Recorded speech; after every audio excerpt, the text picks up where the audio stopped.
person would have been. Either way, Godscent, they're slapped back. And Eyeballers can start accumulating that pressure here because Godscent's buy-up. You have to, but that's the annoying part, that you have to buy up, but whatever you can buy up is pretty dreadful.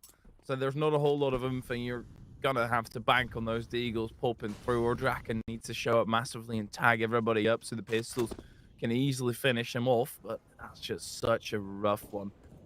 But they are relatively aggressive. Joel, especially on down long, he might just be able to catch JW here. Yes, he is going to, but CTR has also been dealt with. And now the scouring for the weapon begins. But it seems like there's no way through for Joel. Still a 4v4, a competitive round ahead of us as Rusty firing away with the Deagle on a few more occasions, none of which connecting. Eyeballers using that as their cue to get out towards Monster and get onto the site. Draken's going to be asking for a little bit of a helping hand over the top here of the Hell Wall. Fighting out Shine, tag up again, decent damage, went for the no-scope. Not going to connect. If I'm honest, Godsent should call it here. It's 4 lots of armor, lots of utility, lots of guns that can be brought into the next round. I mean, that's a great shot from Draken, but again, you've got really no chance in this round, right? There's no particular kit to be picked up. There's no opportunity to get a defuse. You just kind of have left it a little bit late to start heading in, and so saving 4 lots of Kevlar and all of this weaponry as well is a bonus, but it does give Eyeballers the lead. Retreat, a whole lot of damage done, and now Plopsky might die by the bomb. Yes, indeed. Godsent. It was only a Deagle, right? But the intention was still to carry that over. Don't really mind it, trying to get some exit frags there. They're just getting caught in the process. And for Godsent, like, at least have another buy coming into this. They tried to do some damage late round, but Eyeballers still in the driver's seat in this particular occasion, and that on the T side of Overpass. They're off to a great start. It's tough to win the pistol, and then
love the chase and the hunt, and I set the pace when I'm running. I always take what I want and I always give it 100. Don't need a bank, no, I'm funded. Play the game like it's nothing. I'm always thankful for something. Don't take for granted, stay humble. Now wake up! It's time to look at the enemy. Look in the mirror if he is no friend to me. It's not working out, maybe it's the chemistry. It's time to break up so I can make a better me. Better believe in your mind, cause it's everything. You can mold, shape, find almost anything. All it takes is some time and some clarity to find your identity. It's mind over everything.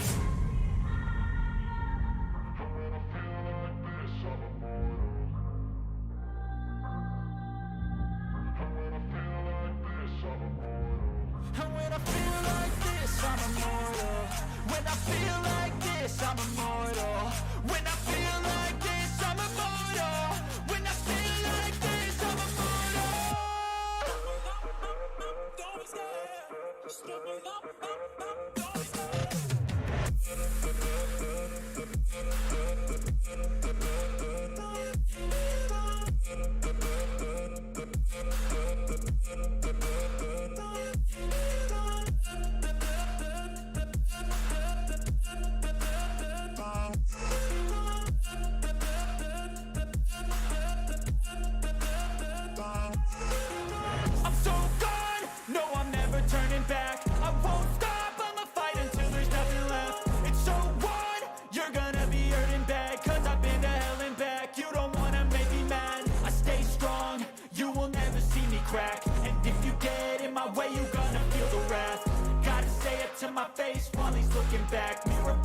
aftermath. When I hate, I attack.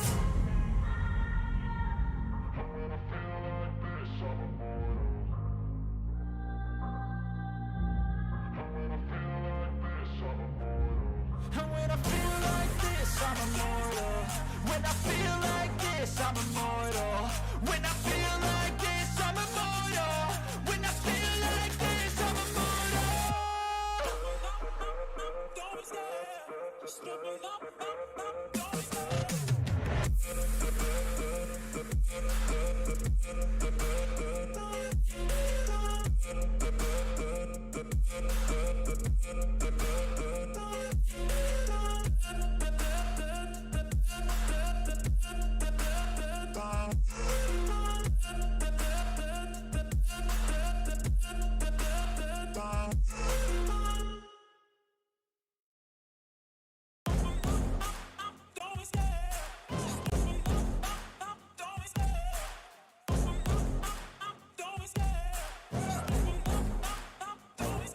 I love the chase and the hunt, and I set the pace when I'm running. I always take what I want and I always give it 100. Don't need a bank, no I'm funded. Play the game like it's nothing. I'm always thankful for something. Don't take for granted, stay humble. Now wake up! It's time to look at the enemy. Look in the mirror if he is no friend to me. It's not working out, maybe it's the chemistry. It's time to break up so I can make a better me. Better believe in your mind, cause it's everything. You can mold, shape, find almost anything. All it takes is some time and some clarity to find your identity. It's mind over everything.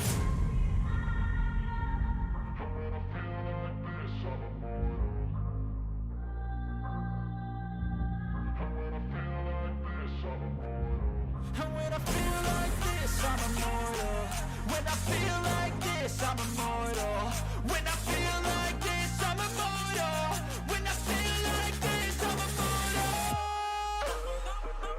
Don't stare, just look me up, don't stare.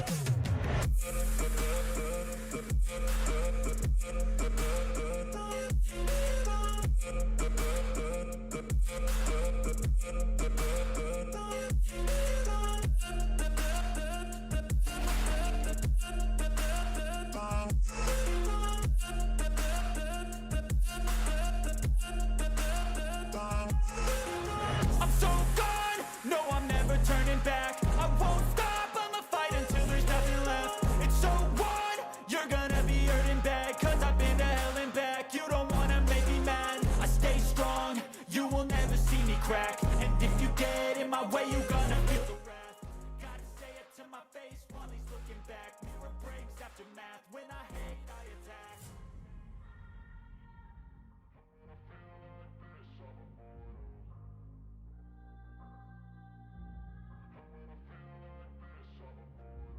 And when I feel like this, I'm immortal. When I feel like this, I'm immortal. When I feel like this, I'm immortal. When I feel like this, I'm immortal. Don't stare, just look me up, don't stare.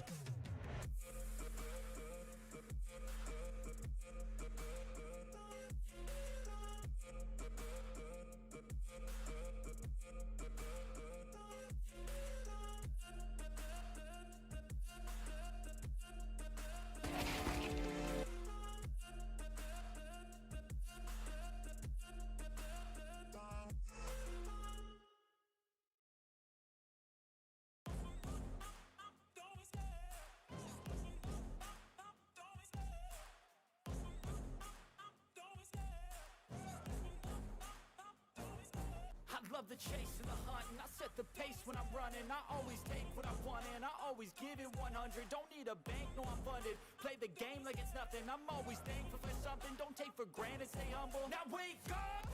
It's time to look at the enemy. Look in the mirror if he is no friend to me. It's not working out, maybe it's the chemistry. It's time to break 8 stages. Connector, but it seems like eyeballers are restricting their own movement, just making sure they're getting into the safety. Flush, you know, he's about to have an altercation with Rusty, and yeah, if you're only half paying attention, oh, Rusty, oh, yep, he just dies by the spray through. That's so sick. I didn't even know that you could wallbang that. No clue at all. But that is pretty mega. Pretty mega. 1.9 to 1.8 over at 1xBet. Still a very close game, but it's one now that Eyeballers stand in front.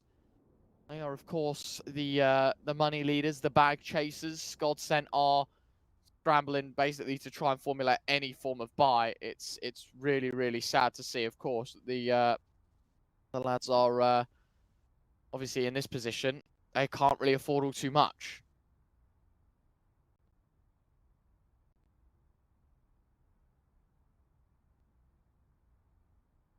It's been real rough on the economy of Godsent.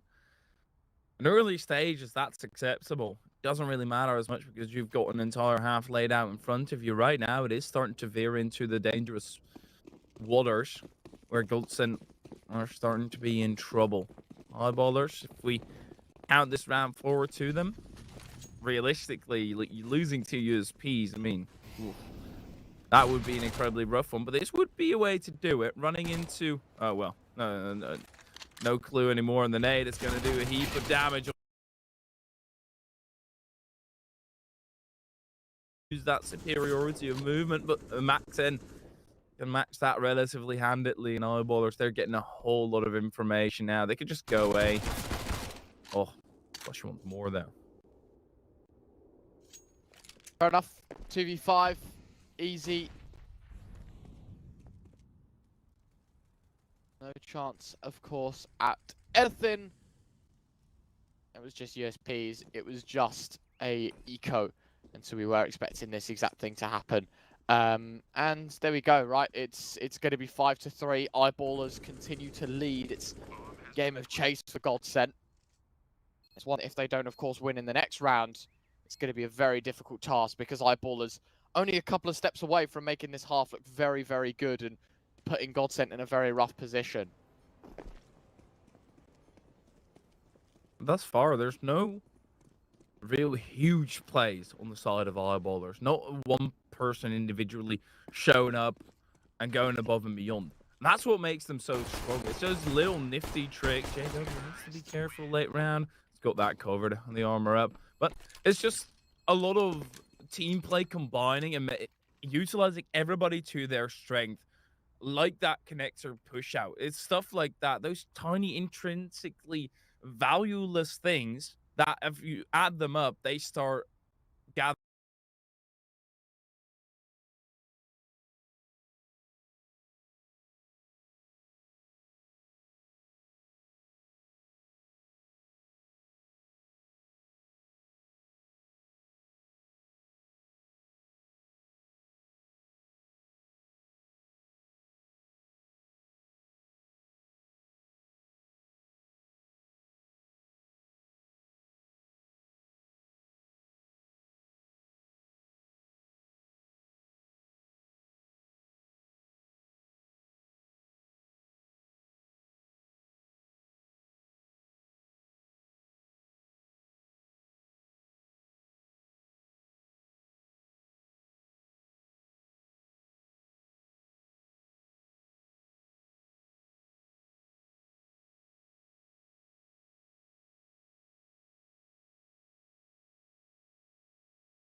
favor in the side of Eyeballers. It's not like they've been winning a whole lot more, but they've been able to take the matchups against 9, and as we're able to get going again, we can return on that at a later point, but the form ranking for me would be a lot higher for the side of Eyeballers instead of Godsent. Either way, Godsent can prove me entirely wrong right in this instance, not just this round, the entirety of this map if they continue about their way.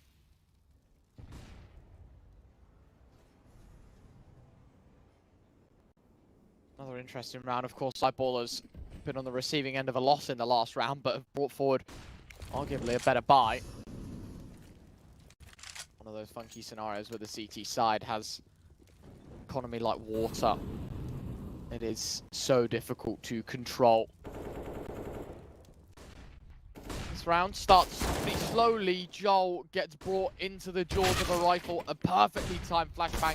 A pep door opening kill. And not a follow-up from Sapek. Joel is 1 HP, basically, and able to escape the jaws of the rifleman. Back it up. And actually, for Eyeballers, this is a test towards B. This is no A play. Get over when they don't respond quickly. Flush it again, straight through the smoke. Rusty is equal to it this time around. JW, the 2 legends down, and Eyeballers, that entire push collapsing like a house of cards, trying to go on their lonesome.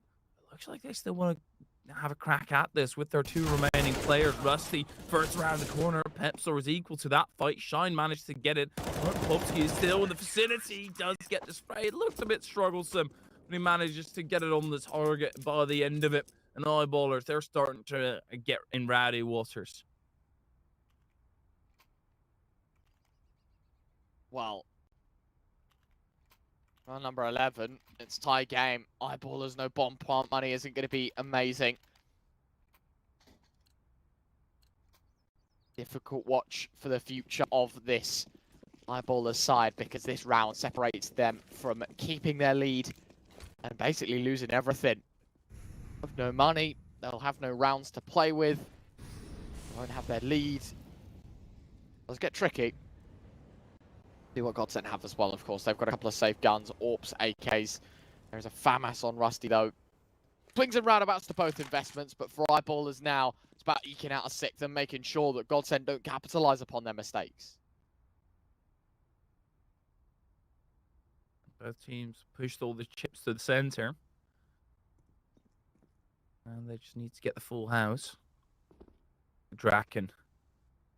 Sean Sapek almost imminent, but Sapek nicely jiggles it away. Draken, he might just get overwhelmed, knows that, so he backs down, makes sure that he has got a way out, an exit route. Klopsky, however, wants to perform a lot of exit routes for Eyeballers. Only gets the one ZTR back into contention, but also just the one Sapek holds down the smoke in order to extend this advantage for Eyeballers. But Rusty coming through, finding a frag there. JW trying to sneak up close and jab them up.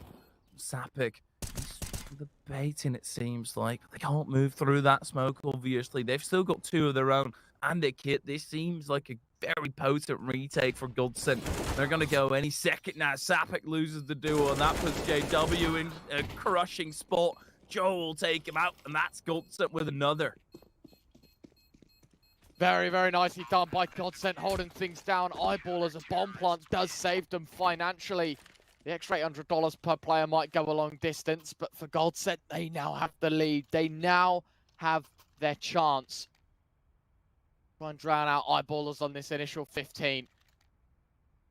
Money isn't great for the T side, and so yes, indeed, it will just be a half buy. Pretty deep investment, as you can see. A lot of these players opting to drop to that 2K mark. It's half armor alongside these pistols.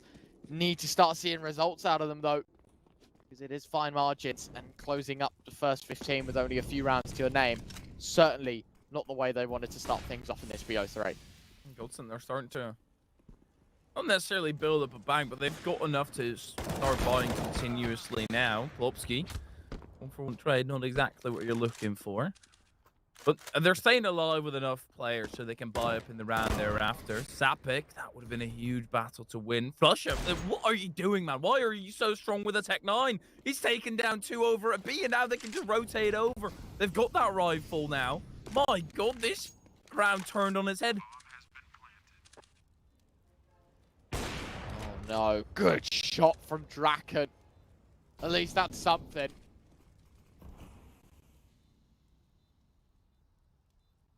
Waiting to see what goes on.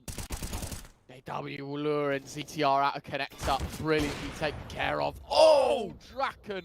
That's more like it from Europa. Spots the head of JW, but doesn't hit the shot.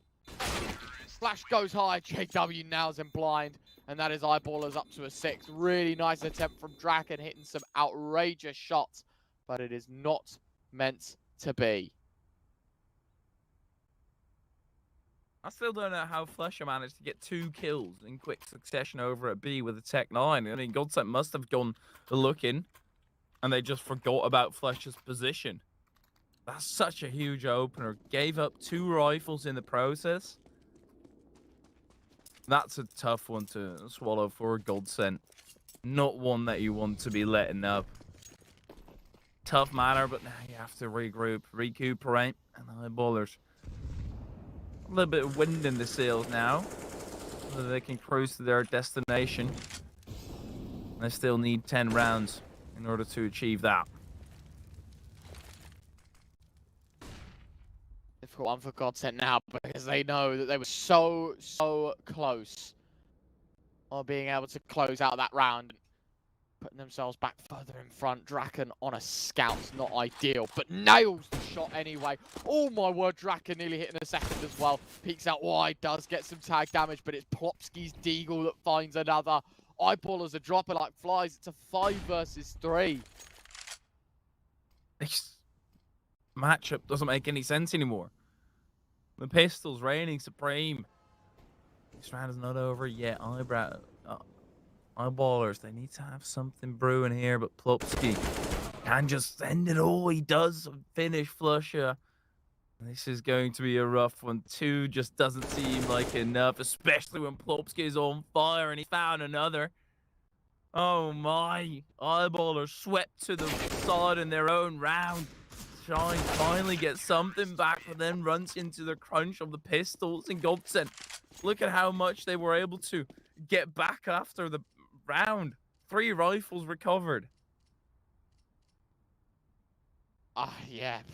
I don't know what's happening right now. What a crazy game of CS. Another round that should have been so easy. Goes way out of line. Eyeballers now have to take their first time out of this game and chat about the issues at hand because should be losing. That's the simple way of putting it.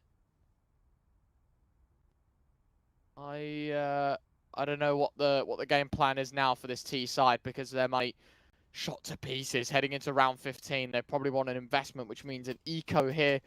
But they know that the CT money is going to be bad as well, and so going for a force buy is trying to cut the issue out, right? You either win this round and you put them basically back down to square one, or you lose, and you lose every opportunity to win this half. You at least need to do a whole lot of damage. Get a bomb plant down. This is a risky one for Eyeballers, but I can see the positives of it as well, as long as it all works out. That's the risk involved. High risk, high reward, as they say, but Eyeballers. Flush can open it up with that Tech 9. Doesn't really seem as potent on this range. Flush just struggling. Joel manages to make that stand, but Shine will drive by him thereafter. And the Tech 9 of him will be a lot more lethal as Eyeballers. They keep the numbers level, but in terms of HP, there's a significant gap there. Entropiq, already low. Shine, he's at least matched by Rusty, but with the Pistols, he needs some kind of superiority.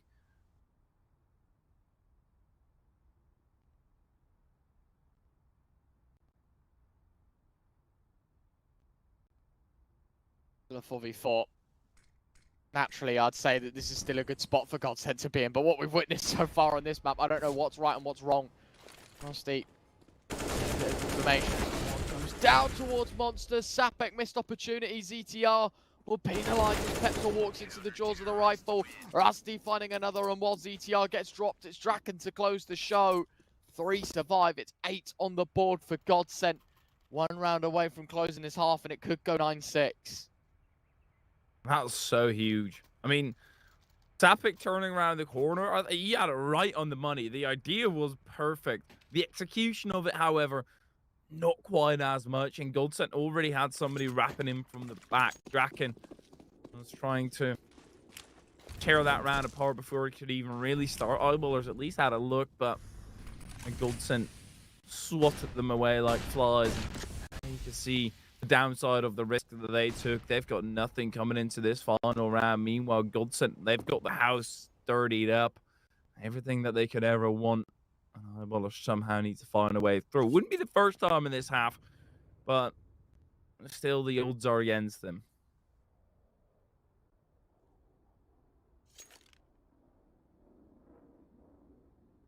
Loving the slower pace taken by Eyeballers. Yet again, it's quite utility heavy. They probably want to make this a contact play and then burst out onto the site with this util, and that's exactly what they opt for. Joel, oh my word, the smoke fails him out, and he finds the frag. Joel with a second. What's going on? He could be in for more as well, but Shine and Sapek both finding frags. It's 3 in tandem, and now it's Draken and Plopsky. 2 versus 3, now down to 2. A good, well-placed nade.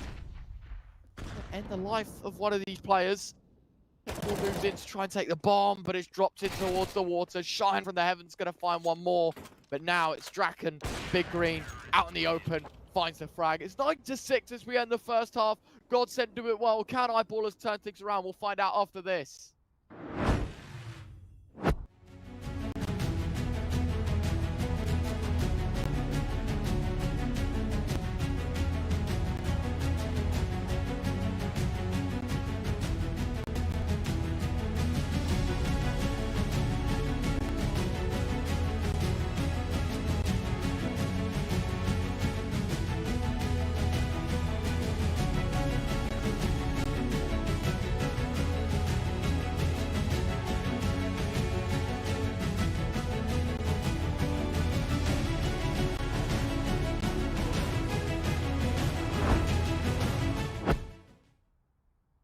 The Pistols reign supreme over on the previous half. Now we're in the pistol round.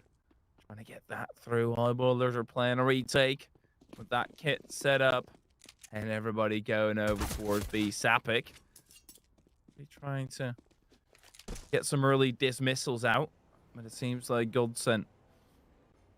Gods have grown in their favor, and even though it's been a very chaotic first half, I'd say that's fair, and they're just trying to default this out, gathering information all across the board. Shine. Him jump peeking over the top. Ooh, Draken with the P250. That's a dangerous weapon to have that range. Gets gushed, but it's through a wall. All right, manages to come out with the majority of his HP. JW up against Plopsky. A whole lot of P250s on the Godscent side. Plopsky finds JW, but Pepsor immediately returns that frag. He has had a tough first one. But Rusty in an awkward duel. Everybody's just in an awkward spot right now. And Godscent, look how much ground they've gotten. Eyeballers are going to overwhelm Rusty here, but this is not the way that it's supposed to be. Rusty even finds another. Rusty does get shut down in the process, but Godscent, they're just on A. What is this round again? It's just too crazy. Hyperia, Pepsor, what a shot. Connecting onto the headpiece of Draken. 2 versus 2. Both players coming in from CT. Shine's got a kit. Pepsor's done a lot of the heavy lifting so far. Joel got to be careful, risking his life. Shine leaping over the top. Pepsor finding his 4th. On for the ace. ZTR to deny this whole round. They've got a kit, as I said, so it's just about getting a move on. It's a defuse. ZTR waiting patiently, thinks it's 10 seconds. It's only 5, and while Pepsor doesn't get his ace, it's Shine that closes up shop. Eyeballers get the pistol. Kind of wish Pepsor got the ace, because that would have meant that he got the exact same amount of frags in the pistol round as he did on the entirety of the previous half. Already on 9 this time around, and Godscent, because they also got the bomb plant, we are going to see similar semantics as to what happened earlier. Godscent, they call a tactical pause before it, want to make sure they're all on the same page. But that was such a weird round, man. Like, Godscent sneaking through on A, Eyeballers rotating all the way through connector, going over towards B and pushing him from behind, only finding the one, then having to retake back on A. it was topsy-turvy in Eyeballers. I don't know how they managed to pull through, but that could have gone either way. Oh, no. So, I don't even know what to think. I don't know where my mind's meant to be. I don't know. Counter-Strike, man, what a game it is. But, you know, scenarios like this, you're just at a shock. You're at a loss. You don't know, what way's up, it feels like, at this point. 9-7. Eyeballers, very important win. But, of course, Godsent, they won't go into this round without some resistance being invested into. It's rifles, more or less across the board. We've got a Scout 3 Galils and then a Tech 9. Of course, this is to try and retain their lead. Extra $800. More and more reason to invest. Eyeballer leaving long entirely clear. And that brings a whole lot of risks. It can allow Godsent to sneak in if they just send one out looking. Currently. And they're just doing their homework, clearing out every angle, making sure that they've gotten the information while Eyeballers, they're pushed up back at site. Plug the gap over at long. But this push is starting to mount right now for Godsent. Oh, what a nade. Wow. Nade. Oh, and a second one as well. Look at the damage. Eyeballers walking away with murder.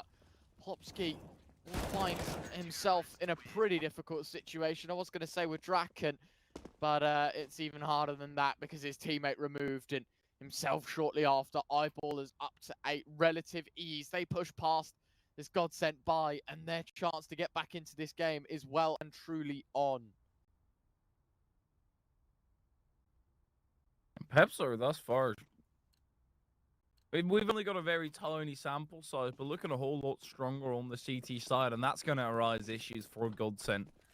If there's no weak players anymore on the side of Eyeballers, or ones that aren't really doing their job, Plopsky, yeah, that's so tough. The double money coming through there while he's already out into the open, just forced to take a whole lot of damage there. Backing down, it's going to do the exact same, except you don't actually have some ground gained. He was waiting for the rest as well, for those flames to die down.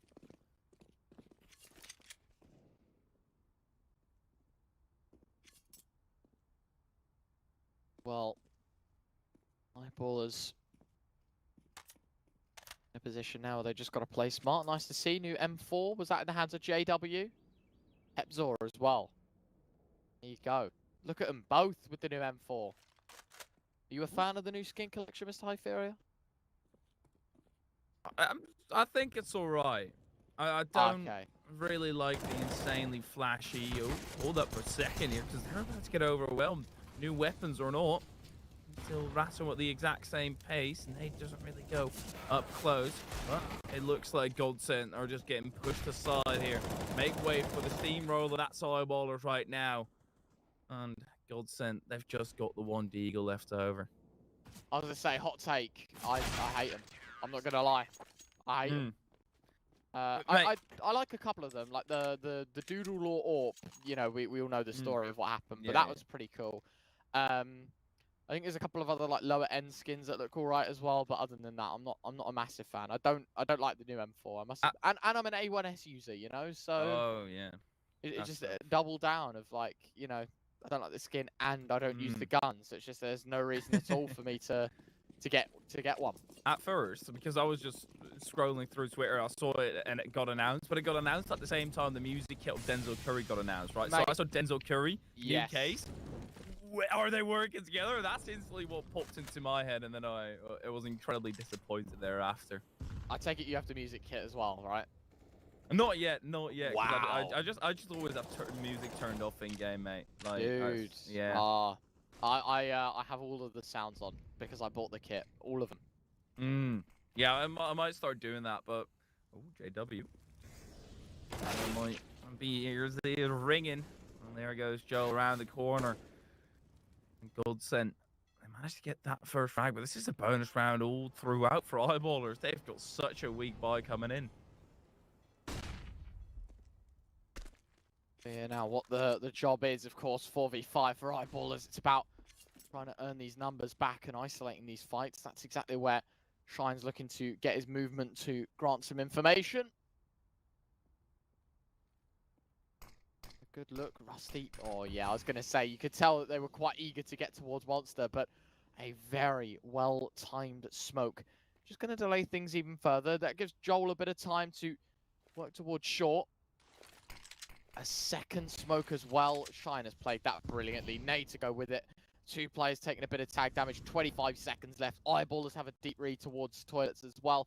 It's going to be a stack towards B. It's a correct stack to make. Nade is so good. Joel down to 4 points of health. It's Plopsky that falls first. Rusty will trade out. Joel's going to find good damage. MP9 and Flusher finding a couple. Petzor's the last man for the job, but a 6 shot from ZTR. And that gives Godsent the lead.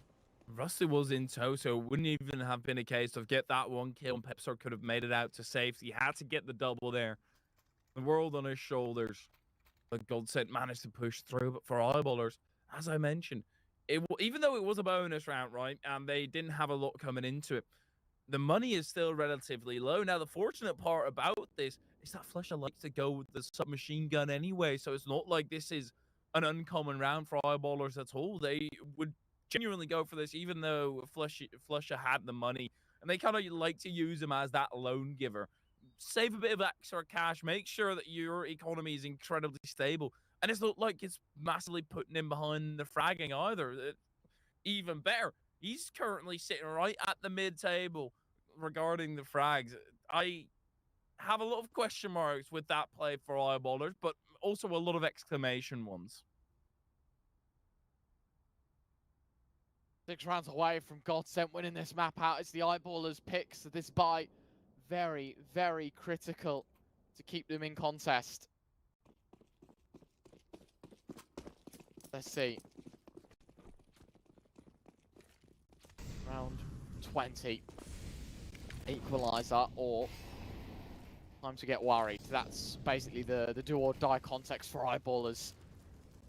One's going to be very important for them to get right. Let's see, it all starts with, well, trying to earn some map control, right? Look towards connector, early pushing towards playground. They've done very well. Godsent actually have been smoked out. Oh my god, Sapek.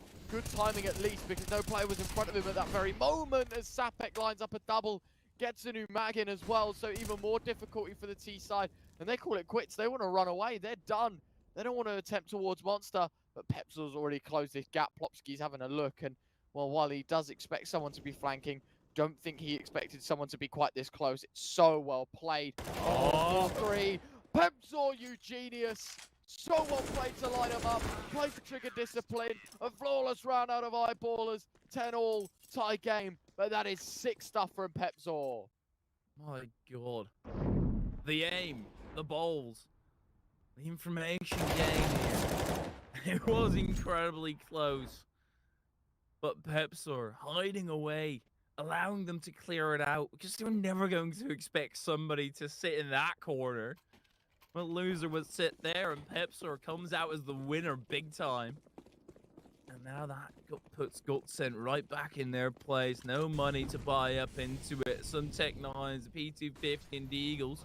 Draken taking a lot of early damage. Sapek gathering a whole lot of information just yet. He's going to have some now. ZTR stuck around to fight for a little bit, but yeah, you're not going to stay too long in that duel, either by force or by choice. They're trying to overwhelm Pepsor here, though, and they do manage to do that after a whole lot of damage done.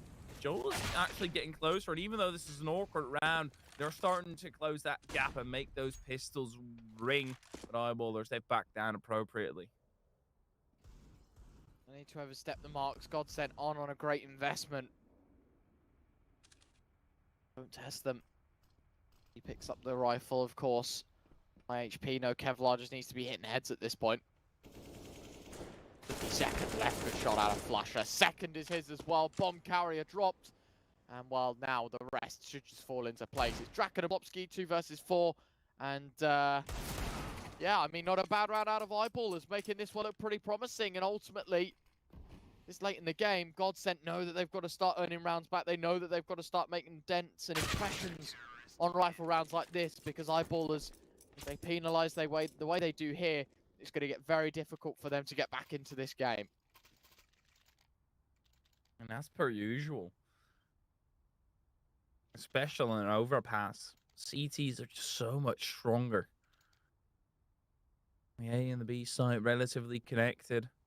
Meanwhile, for the T's, it's a long wraparound. The previous one, we can forget about. That was just a pistol for Godscent. This time, they're bringing out the big guns, trying to match eyeballers. The up doesn't go unnoticed either. Draken needs to make that one loud. Pepsor looked like he was going to veer through, but that's a brilliant shot out of Rusty's. Yeah. Down, Pepsor. That's a really important frag to find as well, because look at the place that it opens up right now. Shine has to go aggressive towards short. Very disappointing. Godscent don't trade that one out. It's very quiet, very half-assed, I guess, is the way of putting it, maybe impolite, but Godscent just kind of allow him to walk in towards short, even with con control, and they just get owned. No second way about it. Now, Shine, nah, you shouldn't be doing this, mate. You should not be going for this. Sapek's with him as well. I guess it's not bad. Oh! Should they? What a round of eyeballers. I thought they were just going to get turned into mincemeat towards Monster. Instead, they walk away with all 4 frags and only 1 casualty to show for it. So well played for the CT side. I entirely agree with you as well. No matter how that play went, they shouldn't have been doing that. But I guess that's exactly what the strength in there is. If you're just the greatest lunatic on earth, you're going to be doing stuff that nobody sees coming in Godscent. They were caught napping, and Eyeballers put them to sleep thereafter. What a round, Eyeballers. With Sapek in there as well, who's been relatively quiet in those aim duels, but this is one where he had to show up. Otherwise, it would have been not just him down, but his teammate as well, Godscent. They immediately feel the aftermath of it, just stuck on pistols and a UMP. CTR already getting one shot entirely blown. That A1S can't sing too long. Flusher, his AK does a whole lot better. It goes in as well towards sight. Sapek looking to try and run things down with his rifle. Pepsor going to find another, and this is just looking brilliant, isn't it now? Draken going to find a nice shot onto Flusher, but there you have it. Close up shop. 13-10. 3 more rounds for the Eyeballers. And that's the huge difference between these two teams. It's that Godscent, on rounds like that where they are investing, they're not doing enough damage to keep the economy of Eyeballers grounded. They're starting to build up cash, and it makes it so rough because as soon as Godscent win a round, they'll have to win another in order to finally break that economy. Eyeballers are doing a great job at managing it and also keeping a lot of players left alive. Godscent, they've run through all their tactical pauses.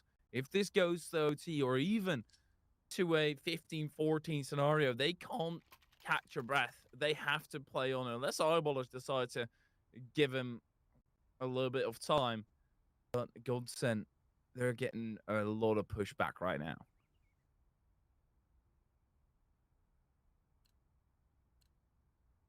Here we go.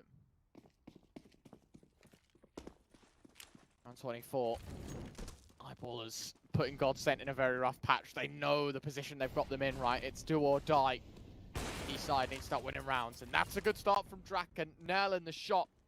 JW gone. In fact, trying to get aggressive in towards Connector as well. The fact that Flusher's even chasing this is going to be scary. Nice out of Sapek to eventually trade, but here we have it, right? It's looking like a Godscent round, unless more of that from Shine. Well, CTR wants to get aggressive, but he's going to have to start off with an entirely white screen. And Shine is going to put the lights out as well. Godscent pushed back in despair. A minute left to go to try and figure this one out. You've got Draken and Plopsky. I guess Eyeballers shooting each other in the butt. But, well, when there's no real challenge from the opposite end, I guess you have to do something in the meanwhile. But Godscent, they are looking like they want to go for this.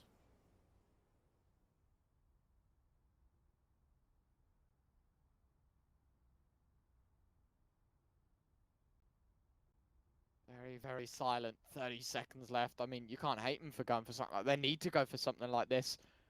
Eyeballers have them under lock and key right now. Pepsor peeking in. Anything just yet, but now Plopsky gone. Draken versus 3. ultimately, don't see this one happening. Going for a bomb plant, and while he is given a little bit of space to do it, great HE, and now all of a sudden he's in no position to win this one out, making all the noise. Sapek should know what's going on, and Draken. Nice. One tap, no, I did think that, but I think at that point, you know, it's too much of a risk this late in the game. 14 to 10, bomb plant decent, but it's 14 on the board for Eyeballers, 2 away from victory. At least Godscent were able to get that bomb down, otherwise they would have had a tough position right now. They still do have one, but at least they're able to contest.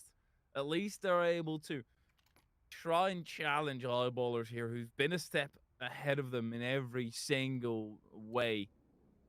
On the CT side, especially Godscent just getting the one right now. They're going to have to get so many more.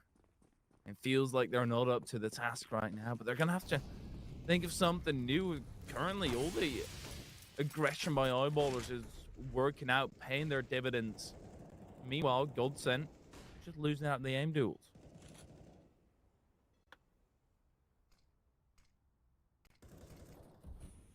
Liking the ideas. Yeah, again, Eyeballers just seem a cut ahead, right? Like, even that round, it was a 2-man advantage, if I'm not mistaken, right? It was a 5v3. Don't quite know what the game plan is at this very moment in time. It's just been very dull for the Godscent boys, and I don't think that's how they wanted to end this first map, especially after what they could have done on the CT side.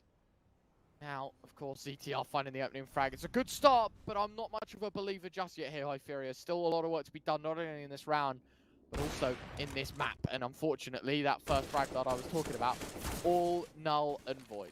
Oh, and the nade, that's going to do a whole lot of damage as well. Okay, Draken manages to get out of dodge, but Joel didn't. Joel is a player for Godscent. Either he's mid of the table or he's leading the chart by far. And currently, he's mid of the table. That's making it troublesome for Godscent. This push has to come up with something. They're going to hear this smoke, but that just puts them on higher alert. Flusher will bite the dust. Godscent are able to advance. CTR around the corner. Actually gets the swing on Sapek. Now they still need to clear out Rusty. Pepsor stands in the way of the AWP. JW manages to get a frag. Swaps to the AK. There's no bomb plant just yet, but there is ZTR swinging from below JW, and Godscent will get a round of their own. Very important, as you say, that they do get that round, right? They do get themselves a chance back into this game. It's 14-11. It looks a lot more manageable. Money for the CT side isn't amazing. And while they do have enough to rebuy here and maybe just eke out a buy in the next as well, no, I don't even think that's possible. Godscent are in a position where they know they're only a couple of steps away from eradicating this CT economy, and Eyeballers at the final hurdle, taking a bit of a stumble, but this could be a round that forces them to fall even further. We'll see. This is it for them as well. No AWP setup. No, neither side having that luxury, to be fair, but no team going without it. Doesn't really matter. Nade setup here for ZTR. No damage.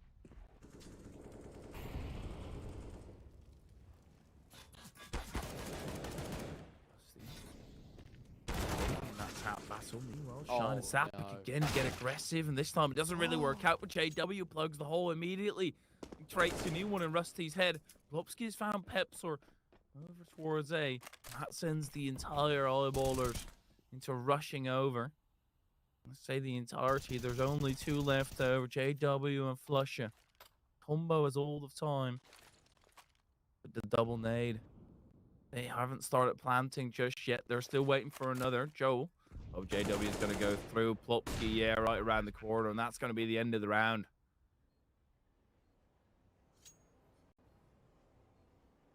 And this is, yeah, going to say rough one for the big man, Flusher. Doesn't want anything to do with the round. Happy to call it quits. Happy to say it's done. It's over. It's a save from me. You can have your 12th Godscent. Really, really well constructed that round. Side just doing everything they need. Plopsky's double.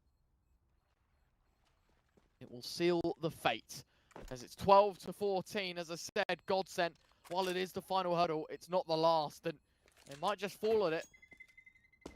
Eyeballers, they are in a bit of a pickle financially now because they've got to earn themselves back into this game.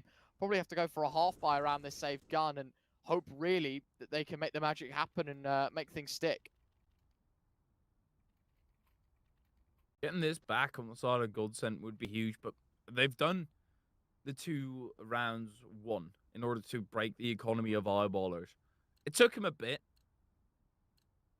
but in the end, the results are now not in their favor, but there's a bright horizon in front of them with a plenty of opportunities. Eyeballers, they've just got nothing into this round. They have to bank on Flusher, but he's not playing at the center of the map. And JW survives the initial barbecue, but it still looks like there's an onslaught of rifles coming his way. Ducks and dive, but ultimately Joe will put him down. 5v4. Again, as you said, very critical. That man advantage goes the Godscent way. No funkiness with these pistols. And there you go, right. I think the execution to follow is quite imminent. Shine going to take a bit of damage. Plopsky finds the first, Joel a second, and the sight unwoven in favor of Godscent. This is going to be number 13. They are in to win now, this Godscent side. It was a very, very on and off first and second half, but to close the show, Eyeballers have met massive resistance. Flushy's not going to offer any of that up. Just sits out with his AK, enjoys his stay. But Godscent, they're starting to accumulate that pressure right now. It's such a frightening sight for Eyeballers, who know that they've only got 1 round to try and challenge Godscent, and otherwise they're going to have to do it for OT. And after being in the driver's seat for the majority, playing for OT is not something that you want right now, Eyeballers. It's cut close. Just 1 round to the good for them. And it's going to be some business and semantics. Back timeout, by the looks of things, not going to be ideal for the players, unfortunately. Such a crucial time, and you know, to have a break. Hopefully everyone's all right on the server. It's not going to be one that lasts hopefully too long, but of course I fear it to stop us from sitting here and blabbering on about life. We're going to hand this one over to a break. When we are back though, it's our final few rounds here of Overpass.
Welcome back, you fine people. It is, of course, into the action for what could be the last time. No breaks until the end of the game.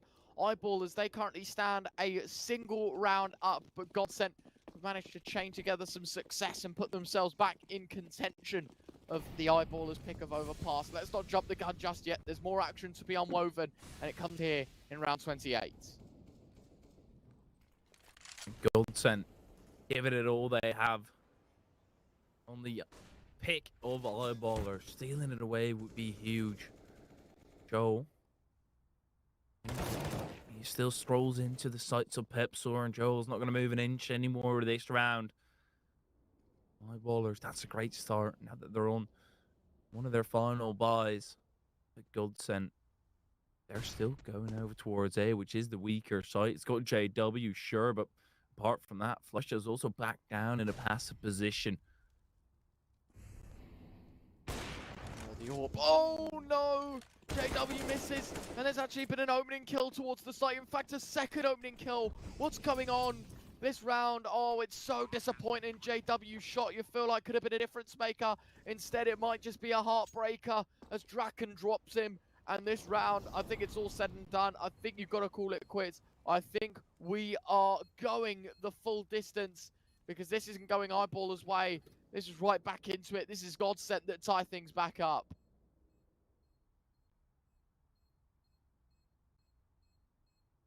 My God. It looks so promising. A whiffed shot and a strugglesome hold. And then JW also going down with the AWP.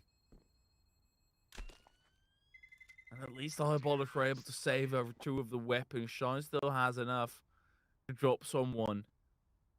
But they're going to have to crunch the numbers. Make sure that they are not laying themselves flat with this buy up. But Godscent, they're matching them right now. And even toppling them. More often so than not, EYEBALLERS, indeed, tactical polls. Makes a whole lot of sense looking at the scoreline. Yeah, you can't hate the idea of taking the pause. I think for them now it's panic stations, right? It's like, well, damn, you know, we were 14-10 up. We were put in a position where we just need to win one buy to close the half. Now look at this, right? Godscent, they've got momentum on their side. They've got guns. They've got plenty of opportunities. Now it's just about them basically just closing one single round. That's it, right? This one here, EYEBALLERS, I don't quite know what the decision making was, but they've like kind of bought, but they haven't. Like, we've got rifles, but it's an eco.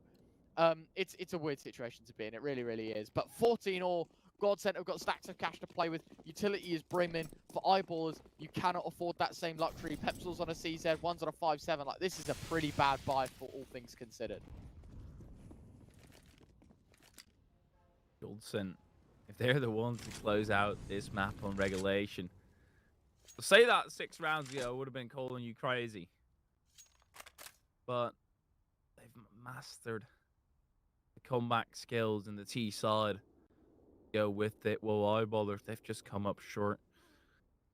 And their aggression is starting to be punished, or well, has already been punished for a long stride of rounds right now.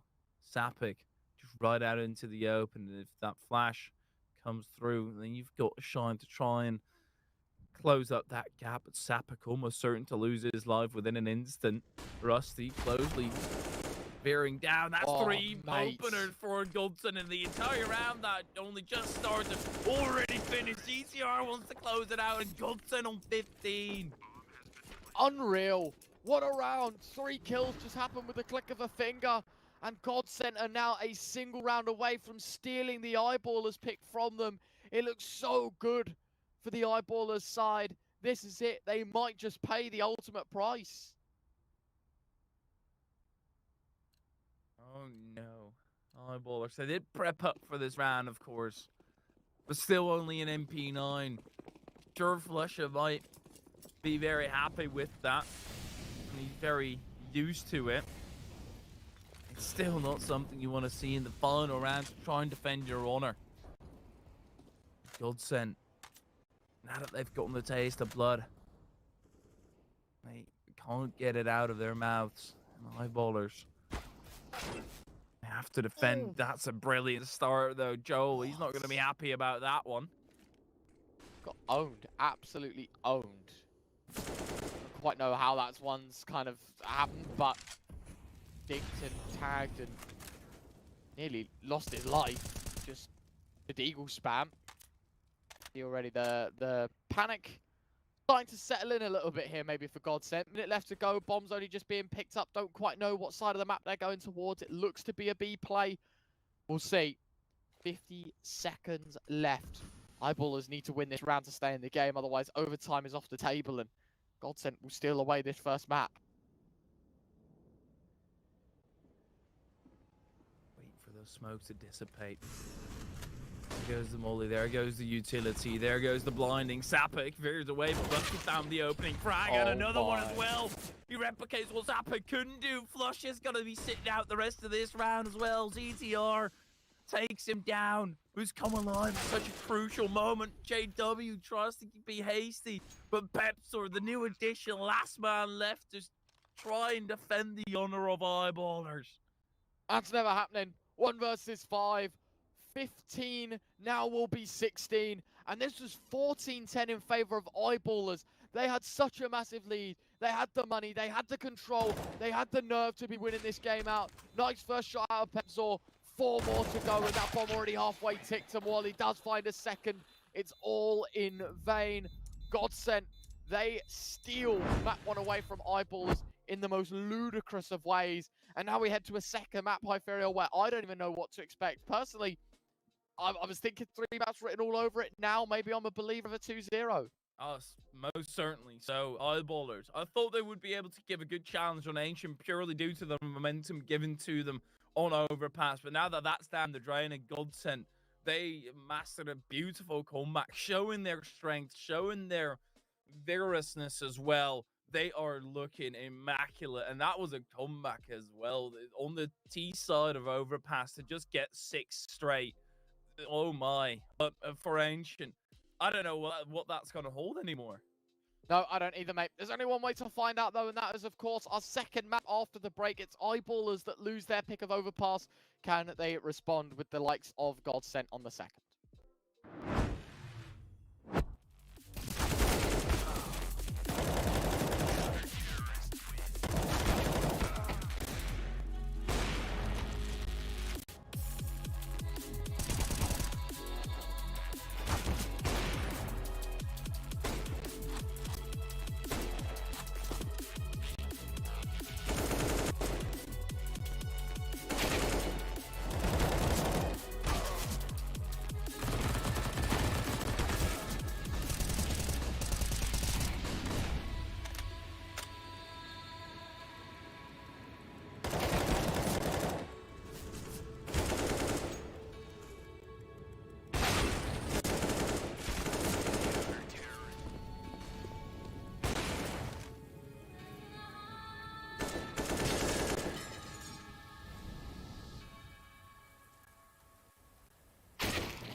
very complicated job, but I love simple things so much. One move, one push.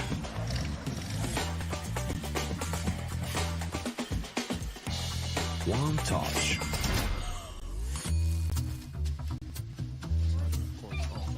One love. One click. One XBet.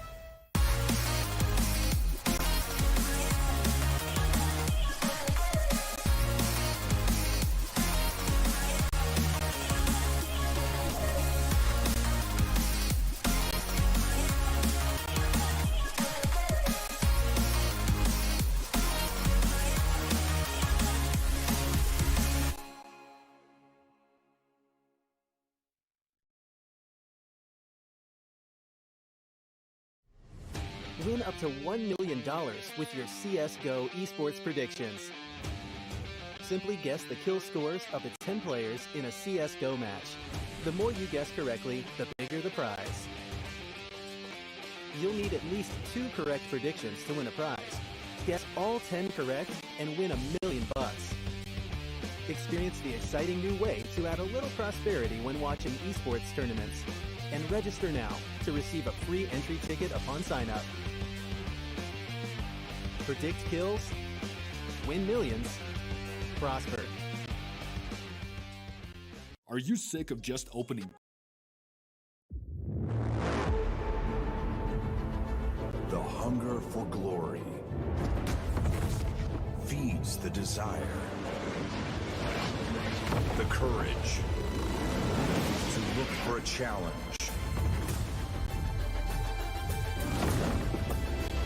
to feed your ambitions.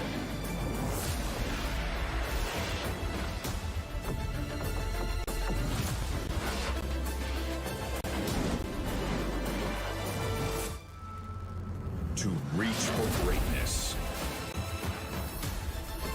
To become the champion of champions.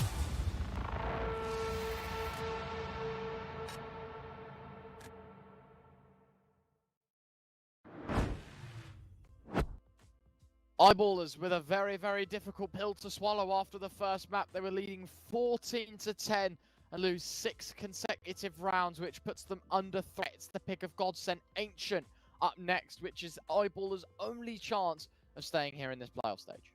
And they have to get that through, and this is not their map pick. Godscent, they are looking strong.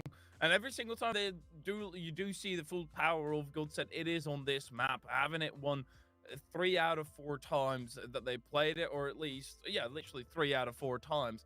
So for Godscent, this is the opportunity to get your ticket onto the next stage. Do it with a simple 2-0. You've done the tough part already, right? You've already stolen away your opposing map pick. Now you just need to replicate that success. Yeah, I think this is going to be a very interesting one. EYEBALLERS fans probably in no position to you know, sigh of relief here, because they have basically put themselves in the worst possible situation, as you said. They're in no chance to chill, because this is the pick of the Godscent side. This is a map that they're not terrible at either. They've only played it 4 times, but they've won 3 of them. The only time they lost it was to GamerLegion. They've beaten Apex, Alternate Attacks, and Sangal on this map. The experience in Tier 2 is massive for Godscent. And for EYEBALLERS now, really, they are going to start hitting that panic button, because while they have more experience, it's nowhere near to the same success as Godscent. They've only played it once with this current iteration of the roster, and that was against Tricked, who have been very shaky in the past few months. So, yeah, there's just not a whole lot to back it up. The one thing that they do have is that Pepsor gains a massive boost on this map, so maybe they've been training it under the radar with the guys of Pepsor, trying to see what he's like on this map, because his rating is 1.14 on this particular map, while his usual one is 1.04. He does get a massive boost, but EYEBALLERS still need to actually show that they've got it. Yeah, I think so. I think so. This is going to be a pretty difficult watch for EYEBALLERS at the beginning. It's a very eager one to get under their belt, of course. And Godscent, you know, while they do actually give it the pick, obviously, to EYEBALLERS, it's their selection of maps, so EYEBALLERS pick the CT side. we know that Ancient, as of recent, has come in much more T-sided, right? I'm not saying it's a T-sided map just yet, but it feels like the sides are a lot more even now, Hytheria, which obviously leads to our next point in that does the side selection actually help them? Like, Godsent will know that they start on the T side. They're probably ready 10 times over for this matchup. Draken had a brilliant map one. Plopsky did very well. I think everyone on Godsent did. If Joel steps up the way he does, as I said, against maybe some previous EU teams as of recent Hytheria, I see this one being a very, very quick second map for Godsent. I really do. I mean, they already won without Joel stepping up. I don't want to think what happens to Eyeballers once Joel also starts stepping up to that regard. Then we're genuinely looking at a 16-5, but they still need to actually do that. And Godsent have had issues, especially when you're a newerish team. It is a little bit tougher to lift each other up, right? Because you don't exactly know what works for each and every single individual. So you're still going to have to be motivating yourself and make sure that you get off to the right foot on Ancient. But that being said, let's have a look at that Ancient site.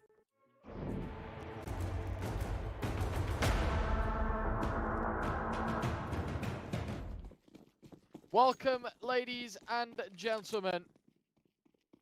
It is, of course, map number 2. It is Eyeballers a map down here in this BO3. Starting on that CT side, it's Godsent that present the Glocks on their selection of this BO3. The odds over at 1xbet looking very, very good in favor of this Godsent side. We'll see if they live up to that expectation as we head into this pistol. Fast play towards A. So eager to get into the site. Joel's already taken towards Temple and does spot out one of these players. And the bomb plant to come shortly afterwards, meaning Godsent, they've earned themselves a 5 versus 5. Sapek is going to let in, ZTR's going to let Sapek run back in towards Donut, but it's actually caught out by Pepzor. So a double stack right now towards Donut. They might want to focus their forces towards CT, and while JW looking for a frag, and he does indeed deliver, there's still more players towards Temple to deal with. Joel, now it's all on Plopsky. Pepzor responds, and Eyeballers, they have themselves the win. Very solid retakes. Godsent are all the correct positions. ZTR getting caught out at mid. I wouldn't be expecting that if I was him. Trying to sneak him from behind again. But Eyeballers are very well worked round. But again, it's off the back of a bomb plan. So Godsent, they can still buy up, start challenging Eyeballers toe-to-toe. And make this round hang in the balance. And that's exactly what's going to happen. This time, not as much Galil's. Whopping it out for a Deagle. Eyeballers. Gonna get that early util damage through. Ooh, Draken already has a peek at one. And they're actually standing up against Draken, but that's just going to call the push for Godsent. Sapek with the Famas up close. The Galil, no Maxence is looking away, but Rusty can at least spray through the smoke. Rusty up against Pepzor, but there's nobody else in sight to try and take it away. Pepzor, he's just jiggle peeking out, and another one for him. He doesn't have any bullets anymore. He still goes on to try and kill Draken. Finally, Shine will close that deal, but that's a tough one for Godsent. Such a bitter pill to take for Godsent, because that round looked decent, right? You got the 4v4, you had site control, but everyone just bunkered up towards ramp. There was no progression towards the site. Godsent go in pairs, go in groups rather than as one. And unfortunately, they will meet the maximum punishment, and that is no bomb plant, no round, no nothing. Eyeballers now 2-0, should be able to make it a third as well. But I guess the caveat for Godsent is that they eco here, and they have a full buy in the next.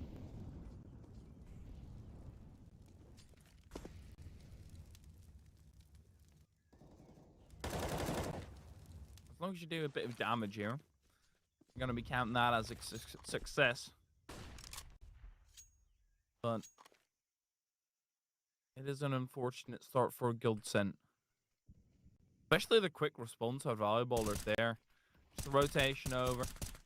And anything Godsent were intent on doing, I can forget about that. But Eyeballers,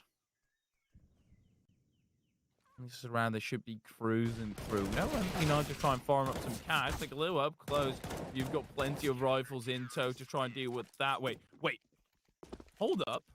Oh no, that was a teammate. I thought Sapek just 180 tapped somebody in the dome and starting to see things, man. Round 4, chance for Godscent to get the rifles out as Draken, of course, opting for the AWP, as you would expect. It's a pretty important time for him to get the ball rolling. I think for Godscent as a whole, they are really looking for damage, looking for work, looking for blood. Because right now the characteristics of this T side have been very, very vacant, very null and void. We'll see. We shall see. Round 4. EYEBALLERS, of course, sticking with their M4s and with any save guns that they've had from previous. An unfortunate overstep, costing lives galore. Sapek, Pepsor both finding frags. There's 3 already in this round. What is this push from Rusty? Neutralized by the P250 of Pepsor. All down to 1. ZTR against 4. That's quickly ended as well. And EYEBALLERS. Currently, it is looking like a trump card, this map. But they kind of want to keep under the radar. But Godscent. The push by Rusty is also just a bit silly. They're playing as if they've got a huge heap of momentum behind them, but they have to realize that EYEBALLERS also got the very same 10 minutes to try and calm themselves down, prep themselves up for what this map had in store. And Godscent, they're currently ill-prepared for it. Tactical pause. They're not going to buy up. Not a full one, at least. Some Tech 9s around the 2K range. Have plenty of money, but it is looking tough right now for Godscent fans. Difficult, isn't it? Very, very difficult. See what's being done, obviously, to change that, because right now 0 for 4 is not where they want to stand. It's a half by invested pistols and fair truck utility to go with it. EYEBALLERS now really need to just make sure that they keep these rifles, because money, while it's decent on a few, for example, Sapek and Shine, not really sitting pretty, so keeping their weapons and start earning some cash that way. We want to save as much money as they can. Peek, Pepsor, dinked. Oh, Joel, opening frag. Oh, Joel won't blind a second. Might just go forward and pick up a gun as well. 4 versus 3, and the nightmares might just turn into reality. EYEBALLERS drop down to 3. Oh no, EYEBALLERS might even decide to not go for this at all. They're spread out. Flusher does get the opening frag, but sprayed down through the smoke. The Tech 9 does up some damage, but ultimately it will be the AK that gets to him. Now, especially, Sapek is not going to try this round, and as soon as we were talking about it being rough for Godscent, they managed to hit a smooth path up the road, and they're cruising right back into contention. EYEBALLERS have to relent, and that's a tough one for them right now. So it's like we're watching Overpass again, just a very weird map, but this is only the very start. Godscent propping through with the pistols. Yeah, embarrassing one to lose for EYEBALLERS, because as I said, that's a key round where if you get all 5 rifles into the next, or at least 4 of them, your money situation looks 10 times better as it does now, because while, yeah, sure, JW's at nearly 10k, Flasher and Pepsor are stacks in cash, they're going to have to sink a lot of the money that they could have saved into the future of this EYEBALLERS CT side into this round. And so, Godscent, well, sure, yeah, it's a round on the board, and they're going to be facing a lot less difficulty in terms of, getting more rounds on the board now that they've sort of broke through with their first. EYEBALLERS have the money to facilitate, I should say, one more buy, but that's it. If they lose here, it's a hard reset. Cool. No gap there. Getting in the face of JW.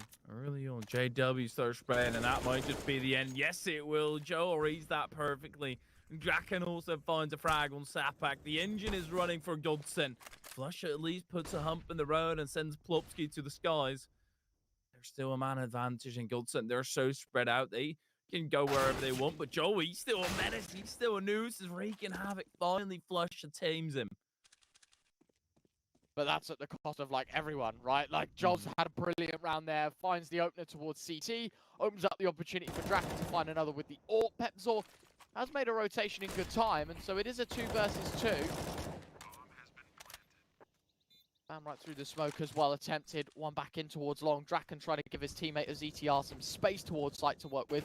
He's also been tagged up, and gunfire definitely starting to rain on in Molly towards short, and with Gachu, go back up towards cave. Problem is both CTs going to be facing from CT, but both T's coming from Cave, and that smoke is perfect. The bomb, it's in a decent position. Flusher's trying to stay as wide as he can.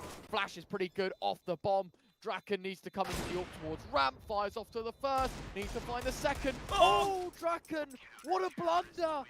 Can't hit the shots with the Deagle, can't connect on 7 attempts, and that's it, round done. What a massive opportunity the Godsent have just fluffed up. Oh no, we don't even get to see what Draken calls the whiff. But that is something that can't happen. Hey, that's so poor. He must have been afraid that they stepped off the bomb and they would have challenged him. Yeah. But, at that point, I guess you have to bank on the timer being on your side, getting yourself involved. JW doing so much damage. Godsent not allowed any reprieve here. No breathing room as Eyeballers look to choke him out entirely. Peps are also pushed up, cutting away all the lines that connect Godsent. He does back down.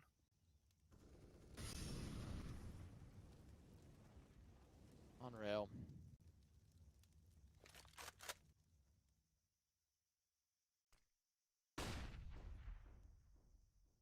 Don't know how Godsent have messed that one up.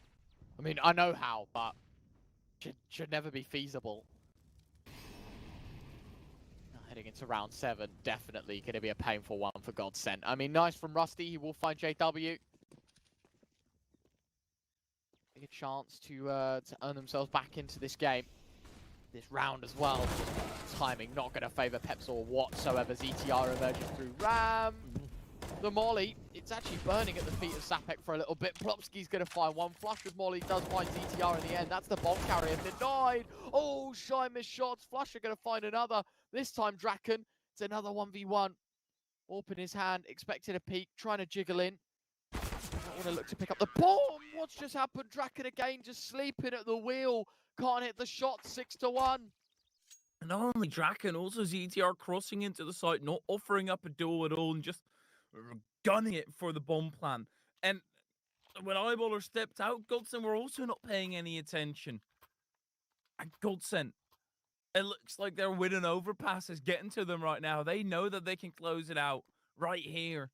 But it's just not happening right now. They need to reboot, go back to factory settings and start building from there, because Eyeballers, they've got you beat on every single occasion. They catch you napping. And Godsent are just not looking up to the task right now. Yeah, they've got money to buy. They've been doing a decent job at keeping their economy. But if that's all you've got, that still means that your opponents are winning rounds. I mean, you know, as much as I want to agree with you, the last 2 rounds have been 1v1s, right? Like, let's think about this objectively. Money, yeah, but bleeding, but certainly they should have won the last 2 rounds, right? Like, they've been beaten so hard in the last couple. That yeah, you are right. Like, they've had it hard, but yeah, absolutely. Like, they should be winning those out every day of the week. So we'll see.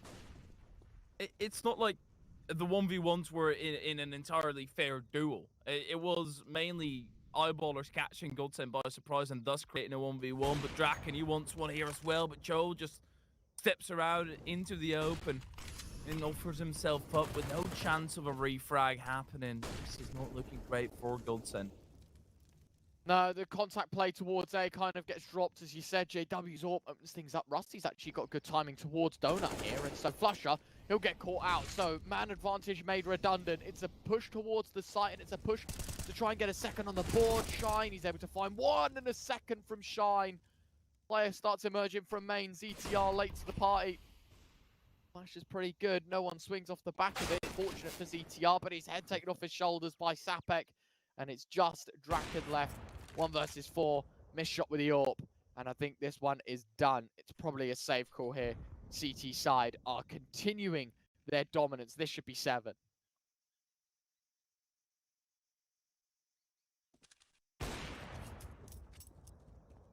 There he goes. Skirting away. But Godsent. One of the problems that I saw from them early days is obviously that teamwork, right? It was an entirely new roster. You're still going to be struggling, and it continued to build up. They looked stronger and stronger as a team in the quieter moments. But as soon as something goes wrong, they kind of fall apart. They fall into that panic mode, and I hope they've got a better way of dealing with that right now. Otherwise, we're going to be looking at a very tough half. And remember, this is Godsent's pick. This is one that they're supposed to be really good at, and Eyeballers are currently snagging it away from them.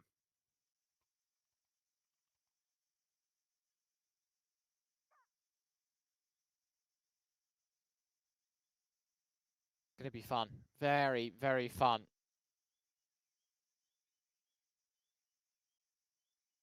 Godsent, not an enjoyable time for them, but certainly for Eyeballers, their money's starting to really rev up to the maximum. Chances, I mean, listen, they've been difficult. You know, rounds have been close, but for Godsent, they should have converted 3 or 4 rounds, it feels like, on this T side, and it just none of them gone their way. Eyeballers, no position to rest, but every position to feel comfy, knowing that they are 6 rounds to the good right now. 6 rounds. Godsent, they've only got 1 tactical pause left. They've used 3 out of 4 already. You can see the desperation of them trying to get back in that comfortable form. Because with the earlier 1v1s, it's certainly got promising signs. It's not all doom and gloom for the side of Godsent, but it feels that way right now because the end result is still always a loss, and that's something you need to move past. You need to see the positives in the negatives. And right now for Godsent, got another chance to have a run at it. Yeah, absolutely. This one needs to be a pretty big one, though. Needs to be a massive win. It roll round number 9. A second is required from Godsent here, it feels like, because if they don't, Eyeballers are going to run away with a very menacing CT side. That's a great start from Sapek. Wallbang headshot. Dropping one of your players early on towards B. Not the tone that Godsent were looking to be set, but it has been forced upon them. Epsor as well. I just walk into Draken, and so far Draken's aim with the AWP has been pretty off point, and unfortunately it's more of the same. This time a great flash from JW, well placed to catch him out, and Rusty does find a response. A wallbang of his own going to catch out the Rifleman. It's still a 4v3. It's still a man disadvantage here for this T side, and the HP isn't looking great either. Eyeballers now know where the bomb is as well, and they're starting to wrap around. You've got Flush all the way in from behind. They've got a pin of their own. Godsent got Joe up at Red Room, but look at Shine. He's prepped up, ready to go for it.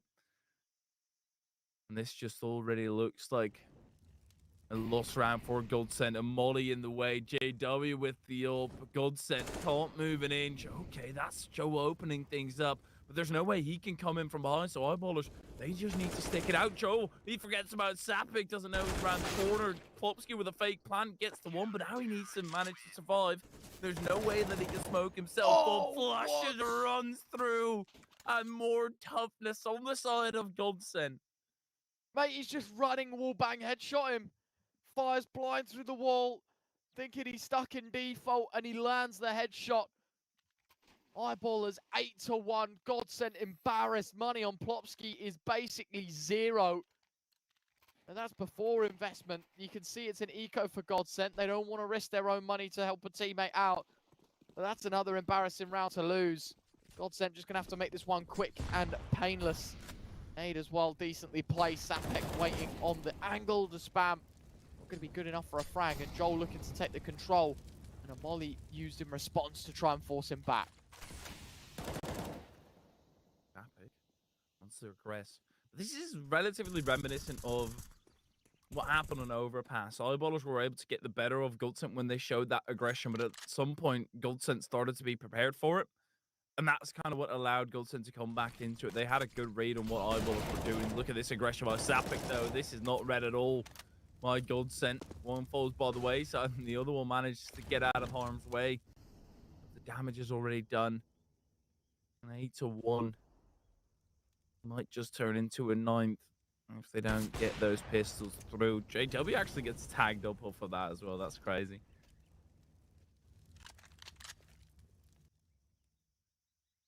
We are Sapek waiting, smokes are in, Shine. A little bit too aggressive for my liking, but he does the job anyways. One player towards ramp, it's Rusty that puts an end to his life, but it's Eyeballers is the gift that keeps on giving. Is round 10. Nice shot out of Draken with the Deagle. Does find another, so I guess down to 3 is not bad. And okay, bit of a team kill. JW, bit too antsy on the trigger, fires off when a teammate walks in front of him. 2 players survive, but it is 9-1. Wouldn't have been a problem just yet on the old Ancient. It would have started to look problematic, most certainly so, but if Godscent it would have gotten the remainder of the rounds, that still would have been fine. I don't think that's the case anymore. Either way, they're going to be playing a losing battle, and they're going to have to muster a comeback on the CT side. How big that comeback is all dependent on themselves, on whether they can amend the damage done. And they can try and cement the gap, build a bridge with Godscent. Oh, Shine. Vision over the top. Joel steps through, takes the head off Shine. That's a great start for Godscent. Yeah, that's brilliant. Good start for Godscent. They need to start seeing more of that, though.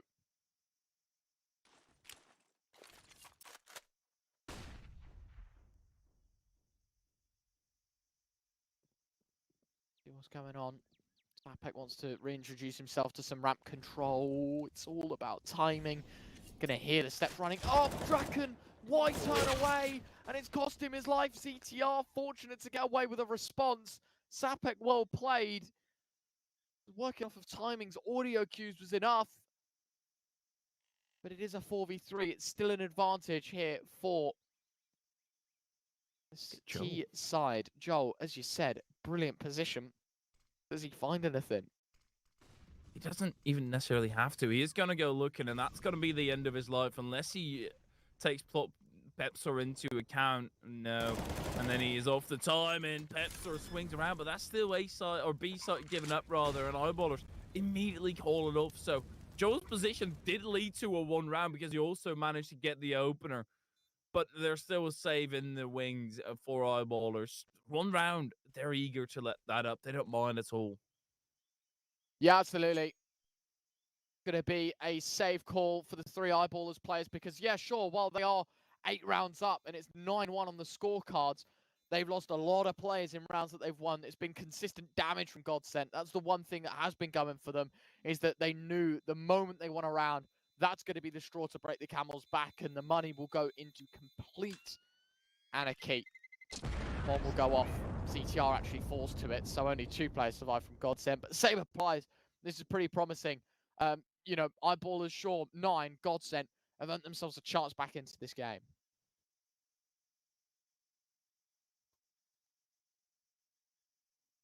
The ticket is one that they need to make golden themselves.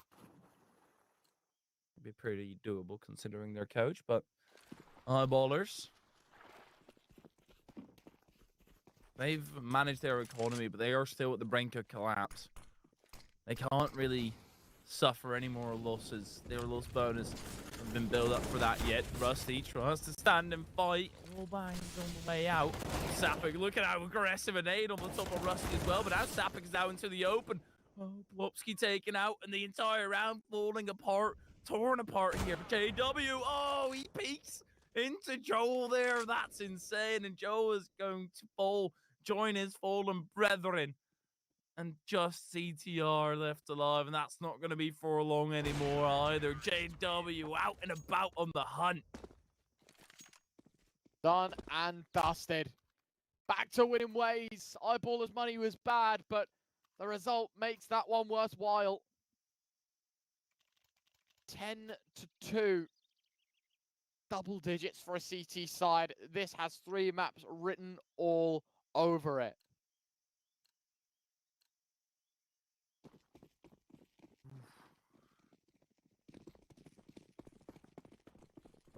Just a rough one for Godscent. They're not prepared for the aggression at all. And it looks like it's catching them off to the exact same regard, round after round after round. Credit to Eyeballers, they are doing a great job of switching it up every single time. Now Godscent are switching it up as well. Rusty entirely blind. Draken will deal with Sapek, who's standing right out in front.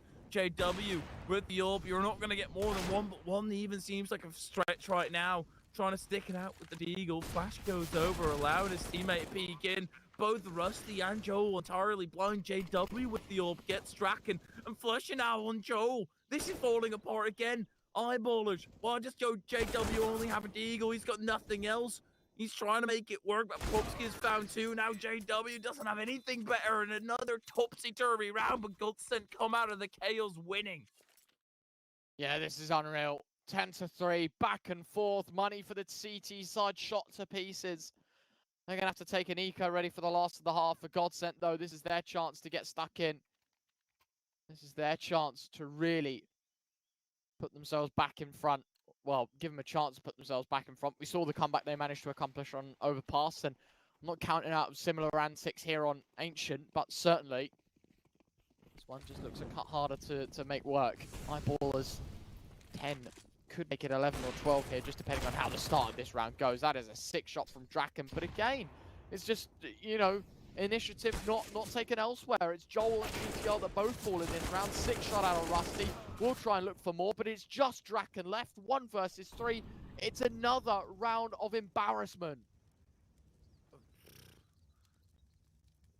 Godscent put on the gloves to try and fight, but then they didn't actually fight. They just got clobbered by Eyeballers. Nowhere near the bomb as Draken. And Eyeballers didn't really have much coming into this round, except for the aggression. And Godscent, each and every single one of their players just loses out on their duel. And with Draken picking up the AK, says to me that he wants to have a spin at this. He's afraid that they've already crept in, but otherwise surely would have just juggled that up over. But there's the entire train of CTs coming in from his behind. They're not making a step at all. This is going to be awkward because it's going to be hard to catch 3 Eyeballers off guard. But if you do, they're all in the exact same vicinity.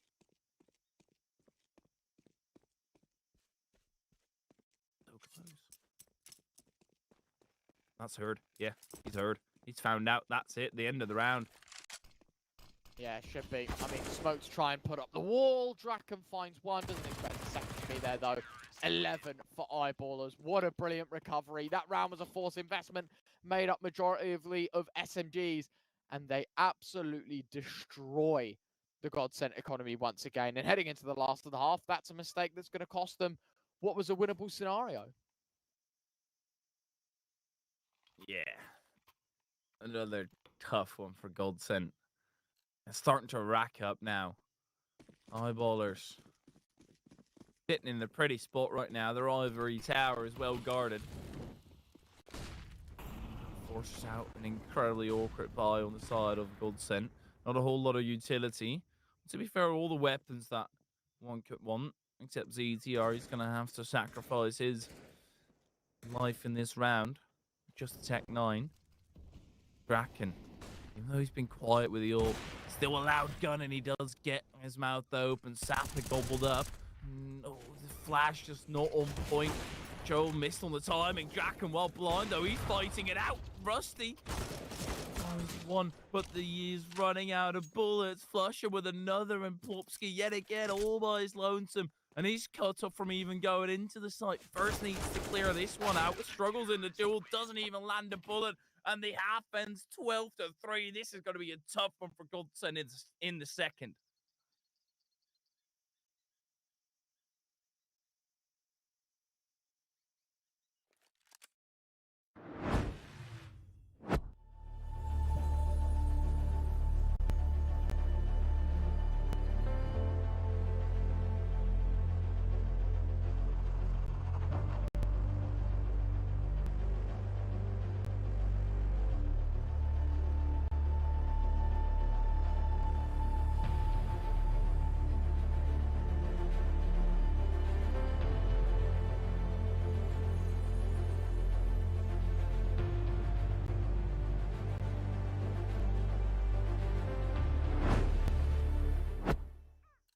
Welcome back, ladies and gents. A pretty embarrassing first half from Godscent, meaning They need 13 rounds out of 15 on the CT side to close this one out in regulation and in a 2-0 fashion.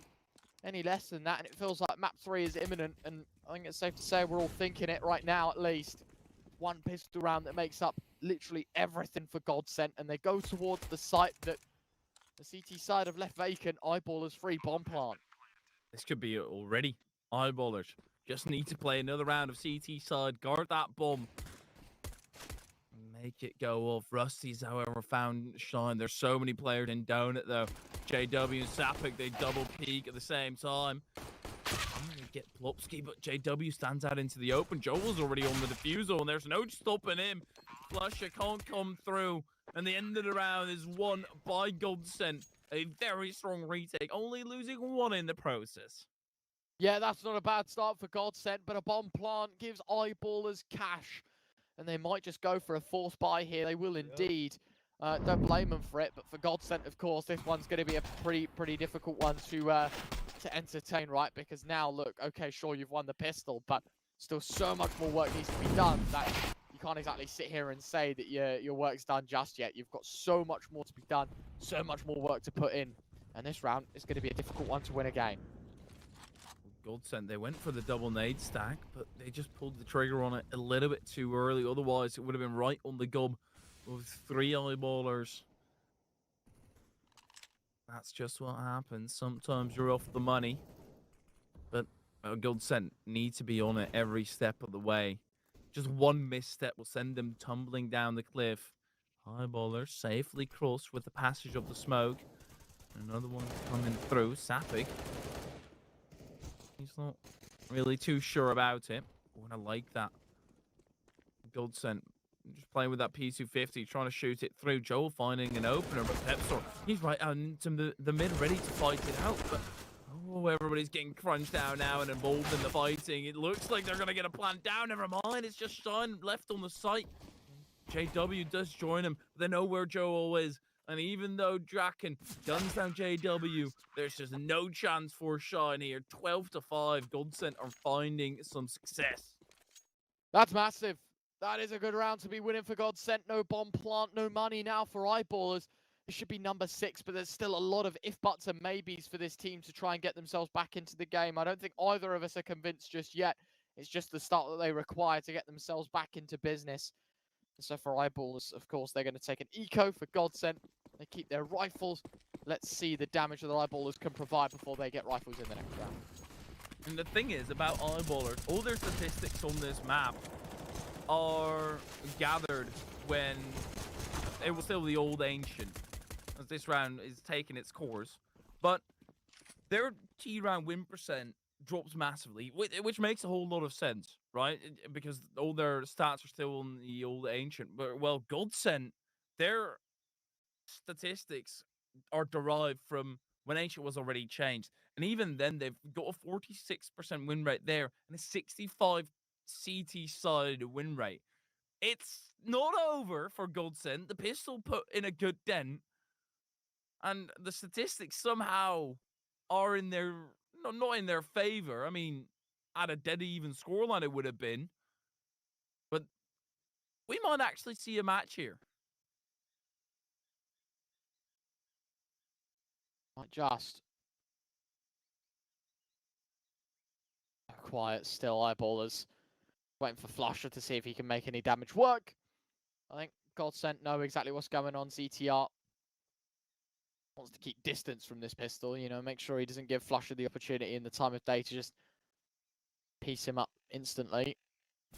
Standing in the open, spots the man out. Now, of course, it's just allowing this team to react. And with ZTR, you don't have to go anywhere. You can basically take your hands off your keyboard and just sit in this close corner. No teammate's going to let him run out and shoot you. And he should just allow his team to take the fights. Because, again, if he keeps re-peeking, higher chance for Flusher to take him down. And that's exactly what happens. ZTR plays smart. Godsent takes 6. Eyeballers, of course, their lead halved now as they only lead by 6 rounds. But they've got rifles. This is their chance yet again. I like that out of Godsent. And also out of Flusher. Just trying to take your time, knowing that, sure, I might waste a minute of my life not doing anything, but I'm giving myself a chance to do some more damage. No need to try and over-aggress here, and Eyeballers, they had a thought about going into the center, but they would be stepping out into a wallop of nades, and Mollies and Joel sticks it out into the open. Sapek, even though it was blinded up, Klopski coming through. There's a player in tow, so they really need to be careful here. Eyeballers can't go chasing relentlessly, and ZTR. Beautiful frag. A-site is giving up, so it's going to be a 2v4 retake. Absolutely. Eyeballers, difficult position to be in.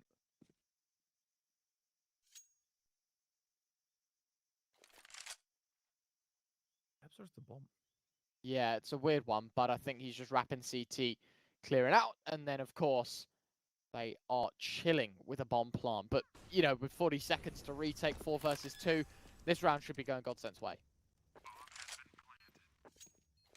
Finally, that bomb goes down, wasting a lot of valuable time. Flusher has found ZTR, and if you can get those individual duels, especially with how far they've been able to push up, Flusher around the corner, still gets the drop on Rusty. But this time it took him a whole lot of HP, and the Molly Draken can just run through it. That should be it. 1v2. Not impossible for Pepsor, but he's getting crunched upon from both angles. And Draken making his way through. Oh no, there's no way. Draken, he's behind you. He's taken out the first, and this is No it. time. They've lost. Oh, That's Godsent. unreal. Oh no. Unreal. Again, like, you can't, the round's so easy to win. It's 2v4. You just play together, play for trades, and neither of those things happen. Eyeballers take 13. What an embarrassing turn of events.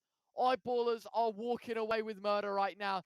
And yet again, they get away with a round they should never, and I mean never, have been able to get invested into. That is unreal. Especially when you know what's at stake. Like, if you're the one that's up by 6, sure, you might get a bit rowdy, start chasing, start trying to fight, be comfortable with it. But you're not comfortable right now, lads. You're losing pretty horrifically on your own map pick. JW, no chance to peek through for Godsent. At least they have another buy, but that's the silver lining. Off of the back of a lost round, Rusty sticks it out for a relatively long amount of time, but equal damage done down the opposite end.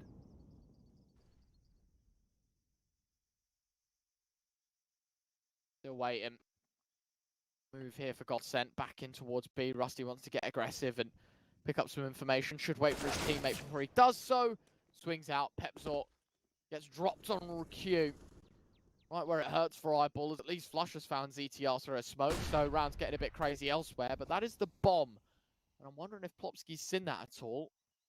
Shine, other side of this smoke. Plopsky oversteps massively. That's him gone. 3v3. Just giving up the man advantage. It's a solo push. It's not needed. Not again. Still trying to figure out what exactly happened in the previous one. And Godsent, another tough upset, is around the corner. He had the man advantage. Rusty, only 13 HP, easily cleared out by Shine. Draken not a vision on sight at all. His angle smoked off. Gets an opportunity on Flusher, but Sapek is close. Draken will send him into a 6v team. Craven, Shine will follow in a shallow one. Eyeballers, they lose the round, but they manage to fight yet again and continue getting that economy prepped up.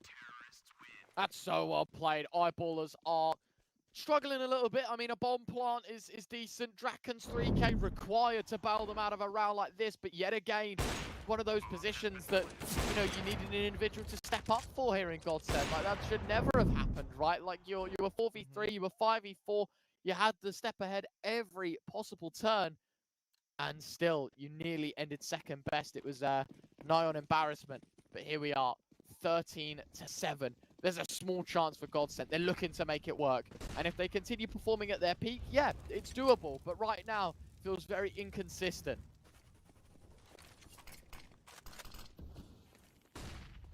You can see that Godsent can absolutely do it. That's not the worry. The worry is closing out the rounds and having the ice and Draken doesn't have any of that anymore. Rusty at least finds a frag on Pepsor, but Eyeballers, they yet again manage to make their way onto the site and kill Plopsky. This is starting to accumulate some rifles right now. Godsent, this is not a round that you could be losing. Rusty, he is at the cementing end of it. Joel tries to do it. JW making noise with the Tech 9, and they manage to close it out, but yet again, it's so close.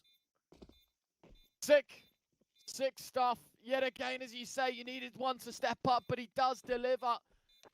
And that is a brilliant turn of events for Godsent. They're happy. They don't care at this point. They just want round after round, and it is delivering for them. It's working out. 13-8. There's a chance. There's a pretty good one now that they can get into this, but let's not write it off just yet. Still very manageable. Still very, very manageable. It's a matter of time right now. Let's see it work. I want to see it work more smoothly, though. I agree. Godsent. I guess with scraps. Scrappy duels you also get there. Oh, Sapig. He just steps into that molly. Easy frag on Plopsky, who just dies. As simple as that. No Rusty in the vicinity. Sapig just peeking on through. That's ballsy, though, to be fair. Stepping through the smoke like that. Draken up close. In a position to get overwhelmed, but Joel's also found one. And Draken, he's starting to be on point with that ult right now. The investment's certainly worth it. Joel doesn't have an investment anymore. This is looking sharp, isn't it, now for Godsent? As you said, the AWP's starting to kick into gear a little bit more. I think the rifle's starting to pose a little bit more of a threat.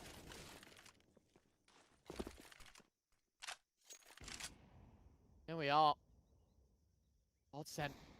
Small chances, but they're taking them all correctly. It's 9 on the board for the CT side. Are we seeing the magic happen? The rounds are just a bit convoluted. Like at the very start, it looks either brilliant or dreadful for Godsent. And there's no real in between. Nothing like, oh yeah, this round has run its course the way it's supposed to. And then they massively step it up on an individual skill. That brings the game to Eyeballers. And Eyeballers, their economy is not in a great position. Yeah, they've got the max loss bonus, but they're unable to get that bomb down consistently. So there's no returning buys after round, and that nade right into the herd as Joe wants to cut them apart. My God, that's 3 for him.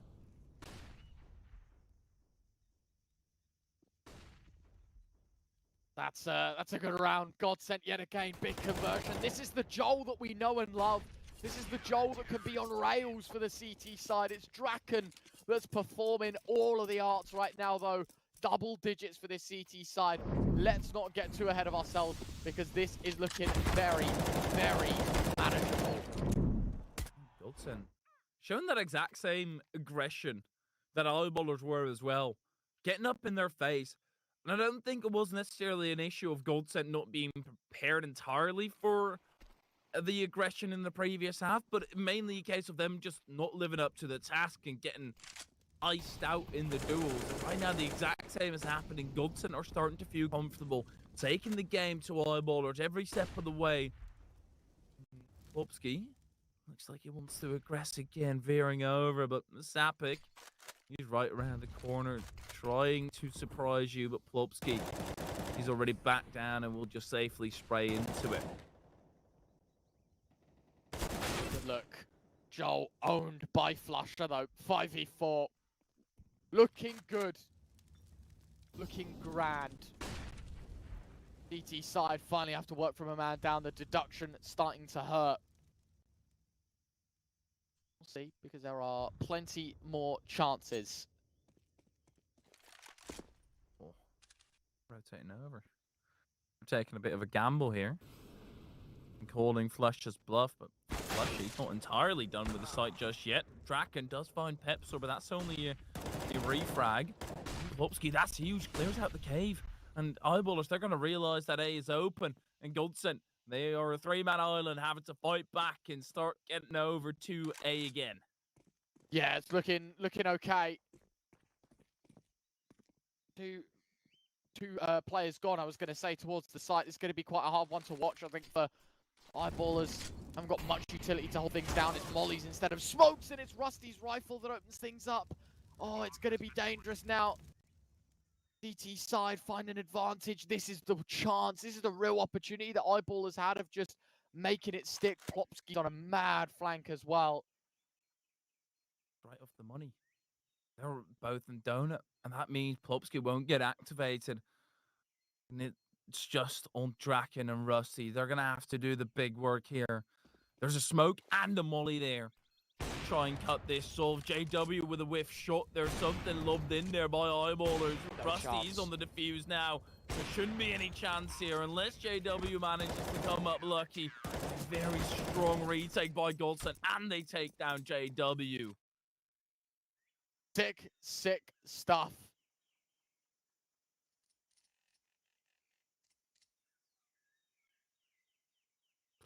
It's a game now, isn't it? 13-11. Yeah, I told you, man. I told you. Like, you can't count Godscent out of these situations. It was, what, 12-3? You win the pistol. You win the first full buy. Like, there's chances. You know, you can't sit here and say that there wasn't. They've taken them all. Godscent have played brilliantly. Eyeballers now starting to realize they have choked. I don't necessarily like that Eyeballers just called their very first time out. It has been very late to call it. You are right. Like, Godscent have already managed to make such a huge comeback, and this is an entirely doable scenario. If you're looking at this scoreline, you're actually starting to edge towards the end of your chair to try and get closer, trying to figure this one out. And Eyeballers, they still need to do some puzzling here as well to try and fend off Godscent. Get them out of the sights and scurry them away. But Godscent, once they're feeling the momentum, that's where they're feeling comfortable, where they're feeling like they're a team again. And they're bringing it to Eyeballers all the way. But look at Flush and Joel. Joel just around the corner. It's so awkward. It's Flush who strikes. So well played. Just so smart. Doesn't take the fights. Doesn't do anything over the top. Brilliantly done. Now look at this numbers game. Yet again favors that CT, or rather favors the T side. Pepzor gives it up. Advantage nulled, voided, removed. And now Eyeballers, while they pick up the pace towards B, they understand how important this round could be, and they are indeed going to try their best. Up against Sapik. Oh, no. Spots him out. ZTR again wins the duel, albeit labored. Plopsky also with another. Gives up his spot. Draken through the smoke and Flush. A last man left to survive. Yes. And Godscent. It's another round for them. Just good enough. Round 26. It's an important one. Eyeballers get a bomb plant. Lost bonuses at the maximum, so it's not a terrible chance. It's not worst case scenario. But it's another attack pause. It's another moment of panic. Another moment of realization that, wait a second. This is going to get rough. Trying to press the brakes at full force. But for Eyeballers, perhaps you've left it too late. And they're skidding all over the place. Godscent is looking to give them that tip over to fully send them down, tumbling. But Eyeballers, this is certainly not over yet. One good yank of the wheel will get that vehicle righted and into winning ways again. Godscent, they brought out the organ, Joe, who hasn't been as loud as he can be, but he's still stepping up in some huge moments. I feel like in the first half, that's where he was silenced all throughout. It's going to be a tough one yet again, Eyeballers. No utility this time out, so they are going for the full buy. Draken, opening kill. How inspirational has he been for this Godscent side with the AWP? It's another opening kill, this time at the most critical of stages. JW's trying to wander up towards middle as well. ZTR's waiting the other side of it. How do you work back from this man disadvantage? It's going to be difficult no matter the route. are even on the lookout, and after that, there's a second barricade set up by the name of Joel, but he's currently using that AUG to keep A safe. And I love every single time Godscent, they're out of the sight, and it's a free plant for Eyeballers, but Eyeballers use so much utility to try and actually get control of it. But JW's position, that's the playmaker here. Catches Plopsky, but Rusty immediately swivels to try and get that out. Flusher in Donut, right around the corner. Flash through, Rusty will send him down tumbling. And a 2v4 for Eyeballers. They have to hold on to it, otherwise it's right back levels. ETR round the corner, Pepsor and Shine working together, making the kill feed. Orange Shine with another. That makes it feel impossible for Rusty, but they're both in the same corner. It's Pepsor who wins the duel, and Eyeballers on 14. Ouch, ouch, ouch. 14-12. Backs against the wall, but they're not done just yet, are they?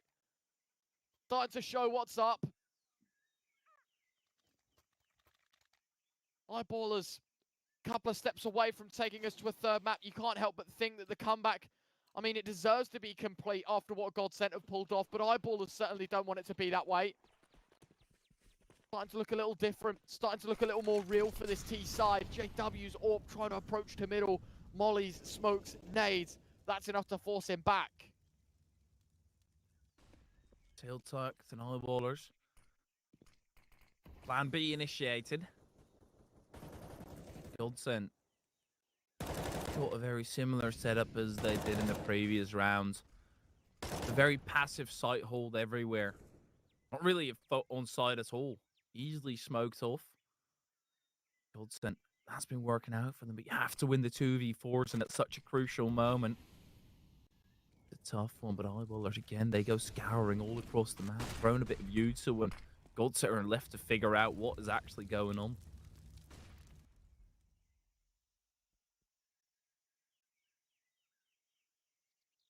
Silent right now, so quiet. 50 seconds left. No person wants to peek, no person wants to beat the result of a 4v5. Draken wants to wander in, and Draken's hitting shots. Yet again, the AWP prevails. Nade could be well placed. Shine's got to be careful. It's actually Plopsky that throws it a little too far. Flash goes in. This is going to allow Rusty to swing off of it. Waits for a second flash as well. This time orchestrated by the majority of his team, and they try and introduce themselves back to the side, but it's Shine that opens things up. Missed shot from Draken. Joel hits it over the big green, looking for more as Rusty swings it to the open. Plopsky's going to find another 2 versus 2. Joel expected someone towards default. It's all Joel. 1v2. Hits the first shot with the Tech-9. Smoke, and now it's on top of the bomb. 5 second stick. JW doesn't go pushing through. No, he will. Oh! But Joel hits the no-scope. 14-13. A nail biter. But Joel ice in his veins. But Eyeballers, they've still got that loss bonus. There was just one dismissal, and immediately they're right back to it. Godscent. Oh, Joel, man, in the no-scope, waiting for JW. Say hello to my little friend, and Joel wins the round. Eyeballers, they're going all in right now. I mean, they've got the money to, but the loss bonus, they have to get a bomb plant here. Let's see it. Round 28. 14-13. Big opportunities, a big swing for either team in this scenario because both invest. Only one can win. Double up. Double up, yeah, saved into this round. CT side wanting to bring as much as they can out. Rusty, I like this smoke, so he throws it obviously a little deeper just so he has a bit of a gap to work with behind it if he wants to obviously move into that corner that JW's just absolutely spammed. That's a really nice molly as well, because look, the smoke's going to start to fade. He can retake all of that control if he wants to. Opts against it just because there's been a molly in response out of Eyeballers. But again, it's all about delaying. We've burnt through half the round already. That's for, it's not been, oh, hold up a second, Flusher. He's got them all lined up. Rusty will be the one to get the frag. Eyeballers, the issue's not been in taking the site. They've been very great at that, but the util thereafter, that's where it struggles. Some Joe with the oh, he gets a clap, but he actually doesn't get the kill on Sapik. But a tag might just be good enough. Eyeballers, they have to wait for the reinforcement, and Godscent, they can already rotate back. Oh, this is looking so scary. Eyeballers don't know where they're going. Don't know where they're facing. Joel getting more shots with the orb. Oh! What a highlight reel moment for Joel. Can't close the show, but he certainly does open it. And now it's just JW 1 versus 3. And while he did find the AWP and attempts to plant, it's Rusty from Temple that ties the game. It's 14-all. It's game on. And it's a sprint to the finish line. The Godsent are destined to win. Another 30-rounder is guaranteed. And eyeballers, an annoying cash situation. Joel looks away, and as he's looking away, on the right side of his scope, he sees him and he reverts his aim right on the chest. And a huge work. And Godsent, within 8 rounds, they used 3 timeouts. Now they use their last. Prepped up, calming themselves down, and making sure that everybody knows what the stakes are. But my goodness, yet again a 30-rounder. Yeah, it's a fun one. It's enjoyable CS, you can't deny it.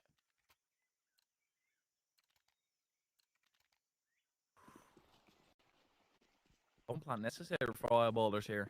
Well, mean, yeah. Otherwise, they're going to have a very scrappy ball. To be fair, scrappy balls have been working out, but for Godsent, it is also key that you don't put an extra emphasis on this round by the timeout, that you actually are managing to calm down off the back of it.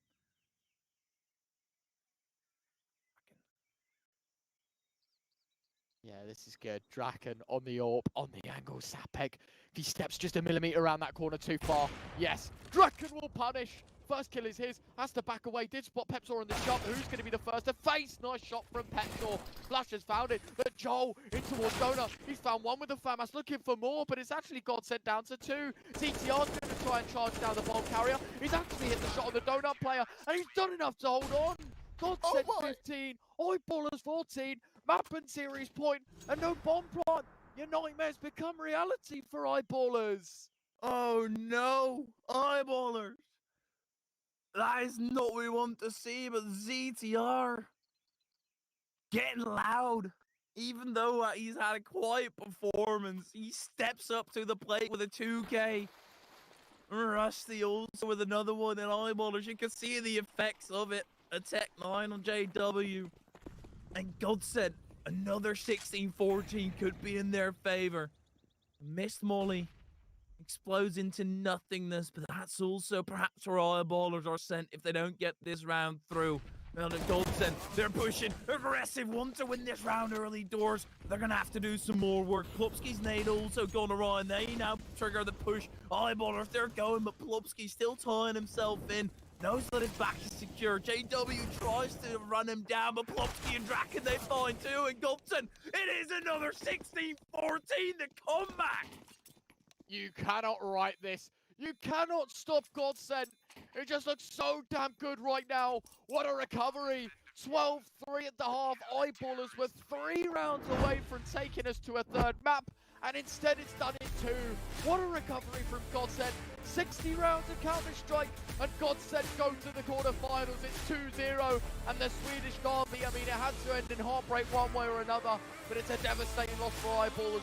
2 what look like unlosable games become your worst nightmares, and Godsent quarterfinals is theirs. I want to see what this Godsent roster can do once they're fully consistent all the way through. There's still some growing pains in there, some inconsistencies where they just tumble down. But as soon as they right their backs, they sit in the proper posture again, they are slaying everybody that's on their path. A tough one, though, for eyeballers. Giving up a lead like that and also an overpass. Getting so close. That's 2 comebacks now for Godsent in a row. The one a little bit more impressive, but in the very first West Europe CCT playoff, this is great for your points. They are able to step forward and already reach the quarters. Yeah, and of course, still plenty more Counter-Strike for us. Hyfero, we're going to go to a 30-minute break or so. When we're back, it's that second game, hopefully not too far from now. What a banging BO3, and still another one to go. It's that GamerLegion game up next. I have a very complicated job, but I love simple things so much. One move, one push.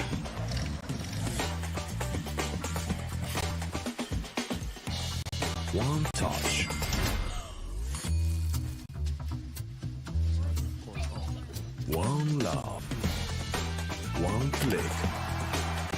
on XBet.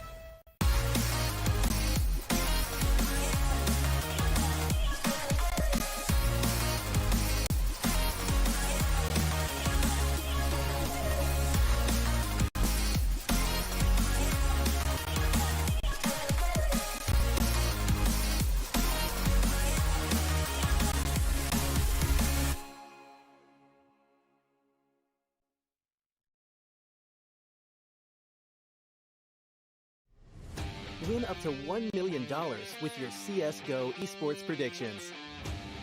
Simply guess the kill scores of the 10 players in a CSGO match. The more you guess correctly, the bigger the prize. You'll need at least 2 correct predictions to win a prize. Guess all 10 correct and win $1 million. Experience the exciting new way to add a little prosperity when watching esports tournaments. And register now to receive a free entry ticket upon sign-up. Predict kills, win millions, prosper. You look into your inventory and there's only... It's time to forget about this garbage. Here you will find everything to play with really cool skins. Open top cases. Upgrade dropped skins and turn your junk into a cool gun using the contract system. Every day, thousands of people upgrade their inventory with us. Hellcase.com. Look at yourself in a new way.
very complicated job, but I love simple things so much.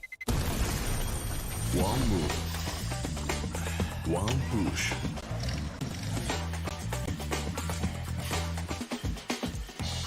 One touch.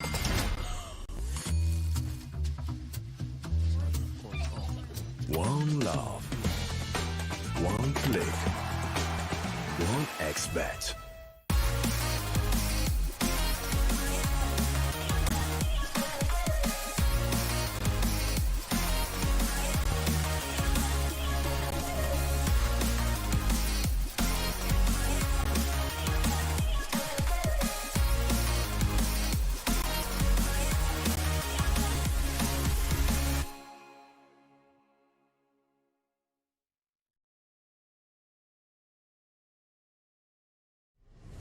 Win up to $1 million with your CSGO esports predictions.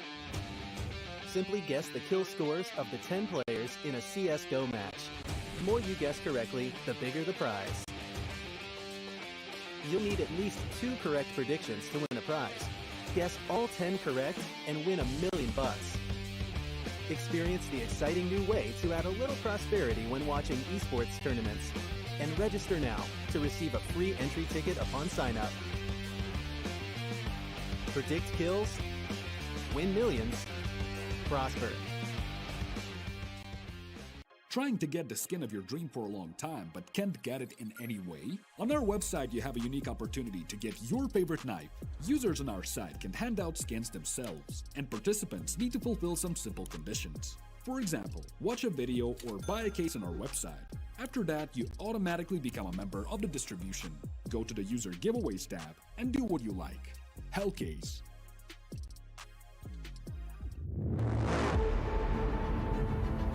The hunger for glory feeds the desire, the courage to look for a challenge, to feed your ambitions.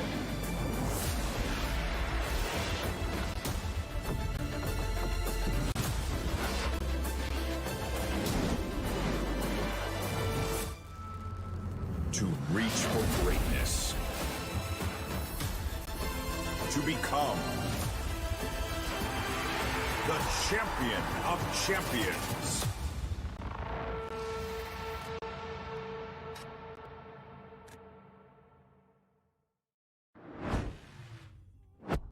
Plenty more CCT action for us today. High Furrier as we watch Eyeballers get dispatched by their Swedish counterparts of Godsent, our first team through to the quarterfinals. Of course, we've still got 3 more BO3s today, and our second one is GamerLegion taking on Tricked, a European squad that made the RMRs and tried to qualify for the Rio Major, taking on Tricked, a side that is currently, well, technically, orgless.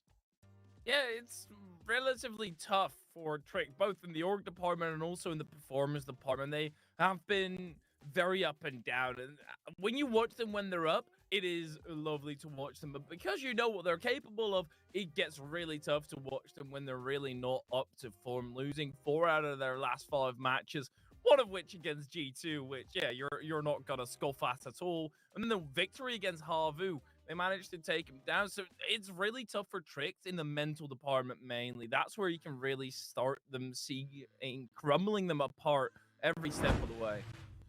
Yeah, let's have a chat. Of course, the Champions path hasn't changed since the start of today, but if you've only just joined us, we are in number 1 of the online series. Of course, open qualifiers to play into deciders, to group stage, to playoffs. We're currently in the playoff stage of the series number 1. We get 4 of those before we jump into the studio finals. And of course, as you can see on screen, things are only just amping up as we head into the action in just a few moments' time, of course, for this BO3. But let's have a little chat about the team so far. And I think, as you said, what better place to start than this Tricked side, right? We've obviously got some pieces to this roster that are very, very respectful. As you can see, sort of the man in the head-to-head is Lucky. He's a pretty good player, right? I don't think anyone's going to be denying that one. He's had a really good few months under this Tricked side. However, as of recent, their form in BO3s has been pretty off point. G2, OneWin, Bait, and Jano, all teams that they've lost to in 2-0 fashion. And GamerLegion currently heading into this BO3 with a 6-match win streak of their own. And it feels like for Lucky that there's not necessarily a consistent performance. Just one that you look at and think, yeah, he did his job. Either he goes above and beyond or he dips below. But that's the entire vibe with Tricked. Iceberg on a good day can absolutely run the show. But basically every single one, I was about to go down the line and say the exact same about each and every single one. It's just that the entire team, if they're in form, you are getting torn apart every single bit. Now, GamerLegion might be a little bit different, but for Tricked, they still need to prove, because even though they're technically orgless, they still need to go out and venture for new offers. They still need to make sure that everybody knows this is a strong roster and one that you can just grab up, pick it, and ship it, send it on to the tops of tier 2, which currently they're not really contesting. GamerLegion, on the other hand, are a team that sit very much at the top of the pecking order when it comes to tier 2. These guys still inside the top 30 in the world. Obviously, my brother Ash from the UK got to rep the flag a little bit, coaching, and made this team with Shuey, right? The whole story is that him and Shuey just picked players and started to trial some pieces, and it all just worked out. Yeah, these guys have had a brilliant turn of events. Obviously, they played in, they qualified to the challenger stage of the major, tried to make the major, obviously did very well in doing so, and that was in the first 6 months. These guys are some serious business, right? I think we're about ready to talk about the veto maybe as well. Obviously, for this BO3, there you have it, right? GamerLegion going to get rid of Nuke. Anubis not being played out by the Trick side. So it is Inferno, map 1 picked by GamerLegion. This is a staple map for them. Map 2 picked by Tricked is Over the Pass. Again, a map that is very good for them. And then Mirage, a Decider. Tricked have a bundle of experience towards the tail end of this BO3 as well. Yeah, but overall, GamerLegion have got the superiority, I would say, and I wouldn't be surprised to see this end in a 2-0, even though GamerLegion, their overpass isn't the strongest. It should still be good enough, in my opinion, because they lost against teams like Aurora, which, yeah, losing to Aurora on the overpass, absolutely not something to scoff at. Ikla, Heat, basically every single loss that GamerLegion have suffered on that map make a whole lot of sense. But on overpass, I think Tricked are just going to get swept aside here and not really have too much to say about it, even though it's not a dreadful map. I mean, 10-16 against G2 shouldn't really make them shiver in their boots, but GamerLegion are just the favorites coming into this, and overpass might be good enough for them to close it out. Yeah, maybe. I think GamerLegion have a really good chance of making this 2-0. I think Inferno's just a good map for them. Overpass is not a bad one. It's just one of the maps that then they haven't got as much success on. And as you said, like we're currently ranking quality of teams against quantity of performance, right? It's like you know, GamerLegion have played the likes of Forza, the likes of 500, Masonic, 9, Heat, Ikla, all of these teams pretty respectful, and then you look maybe to the Tricked overpass, and they're always picking it into teams, and so you've got some games here against Envision and against the likes maybe of Eclot and Prospects, and these lesser down tier 2 teams, which, you know, no offense to them, but I think, you know, we've got to look at the quality, we've got to look at that matchup, and certainly the case for this is that BO3, for GamerLegion at least, they're going to have a lot more experience against some of the better teams we have in the scene. Yeah, GamerLegion, even though it hasn't been as great for them in recent times, but that's considering their performance at Antwerp, right? For them getting there and being in contention.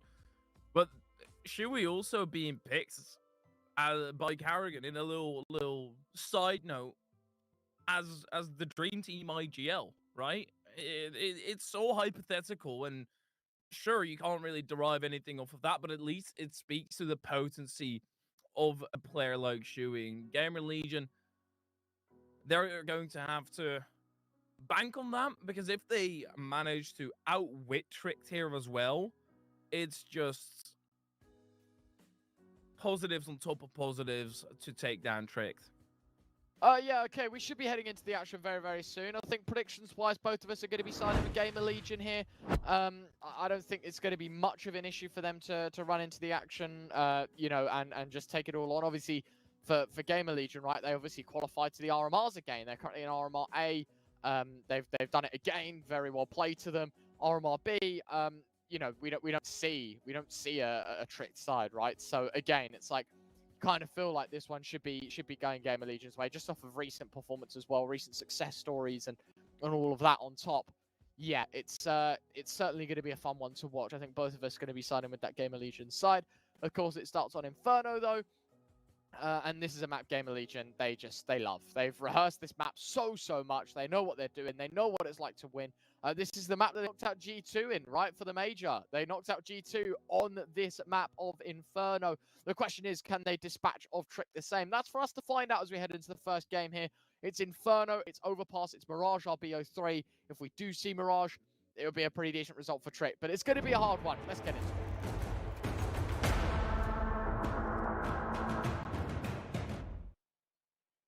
Immediately, Lucky into the action. There's no time for reprieve.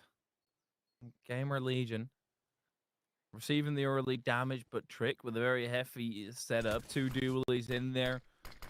3 players on this site. You can see it by the odds. GamerLegion's also favored by the bookies. Prime, he's trying to crunch down from above, struggles, but Isaac, he's getting one back. The boost up already occurs again, and GamerLegion, they're getting torn apart right now. There's nothing that they can really do about it. It's just a spectacular read by Tricked.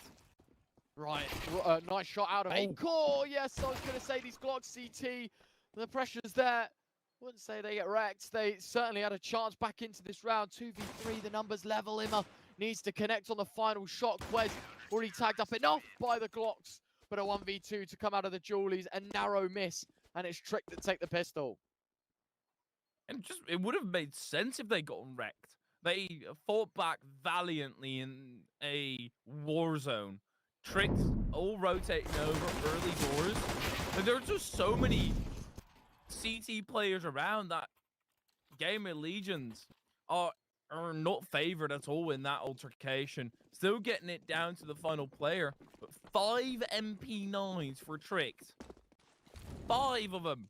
They really want that money. GamerLegion, they've bought up, so they'll be happy to see 5 MP9s on the opposite end, trying to get some nifty deagle shots long range. Makes sense. Got to get your utility in for Tricked. I think they are a side that understands that a lot more than others. Obviously, you can see here, switching around this utility, trying to set each other up, trying to go for the early frags, as you say. GamerLegion go for a forced investment, knowing how close the pistol is.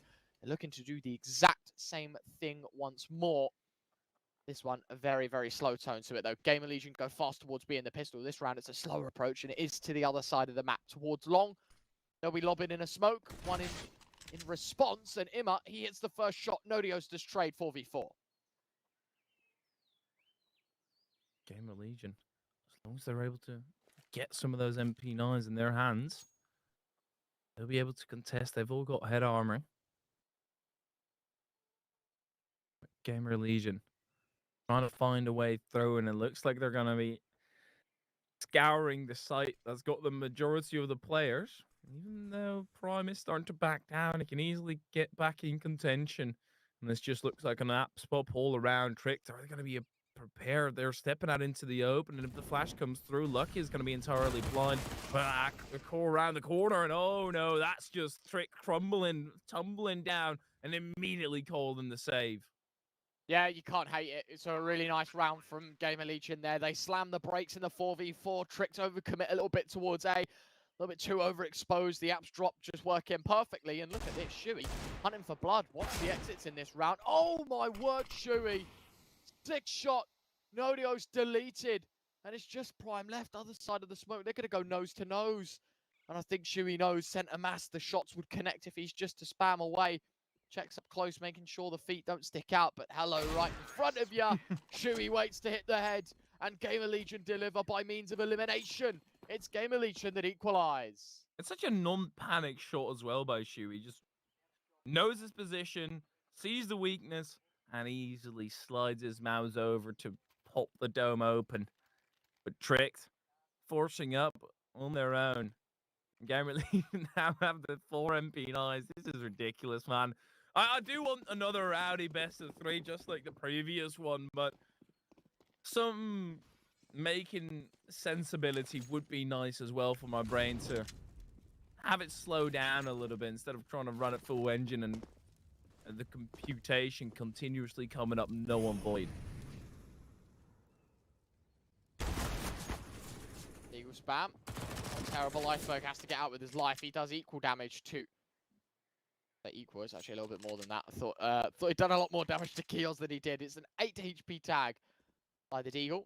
Obviously, Tricked going for a force buy of their own understanding. Single loss bonus on the CT side is just a pain to work with, so makes more sense to invest. As you can see, a very tight-knitted crossfire. All the blue lines where these CTs are looking. Isaac, other side of the map, out towards apartments. He's able to drop one of these players. 4 versus 5. Imma waiting for a pressure push from Prime. Nice shot out of Lucky. Oh, the Deagle hitting for a couple. Got to be careful. Flash is pretty good. AK of Imma trying to drive him down. And the MP9 of Isaac leaping out of apartments will mean only 1 for the job. It's Nodios against 3. And I think he'll realise his armor and his Deagle better kept in the next. It's going to be GamerLegion that take the lead. It's a good start by Tricked. Finding 2. But GamerLegion pose up. Get their pusher in order again. Very late on the plant. Even though this is a pretty clearly telegraphed save. No matter what Nodios has. Trying to find your way through. Now that Nodios has found out. They're going to be trying to get that MP9 worked up a little bit more. Extra cash in the bank. And Isaac on the long wrap around. This is now going to be a strugglesome save for Nodios. I reckon he's going to get hunted down. But actually, everybody slows down for GamerLegion. You 100% hold on to that AK. Don't send it into the mix. But the MP9 is gobbling up.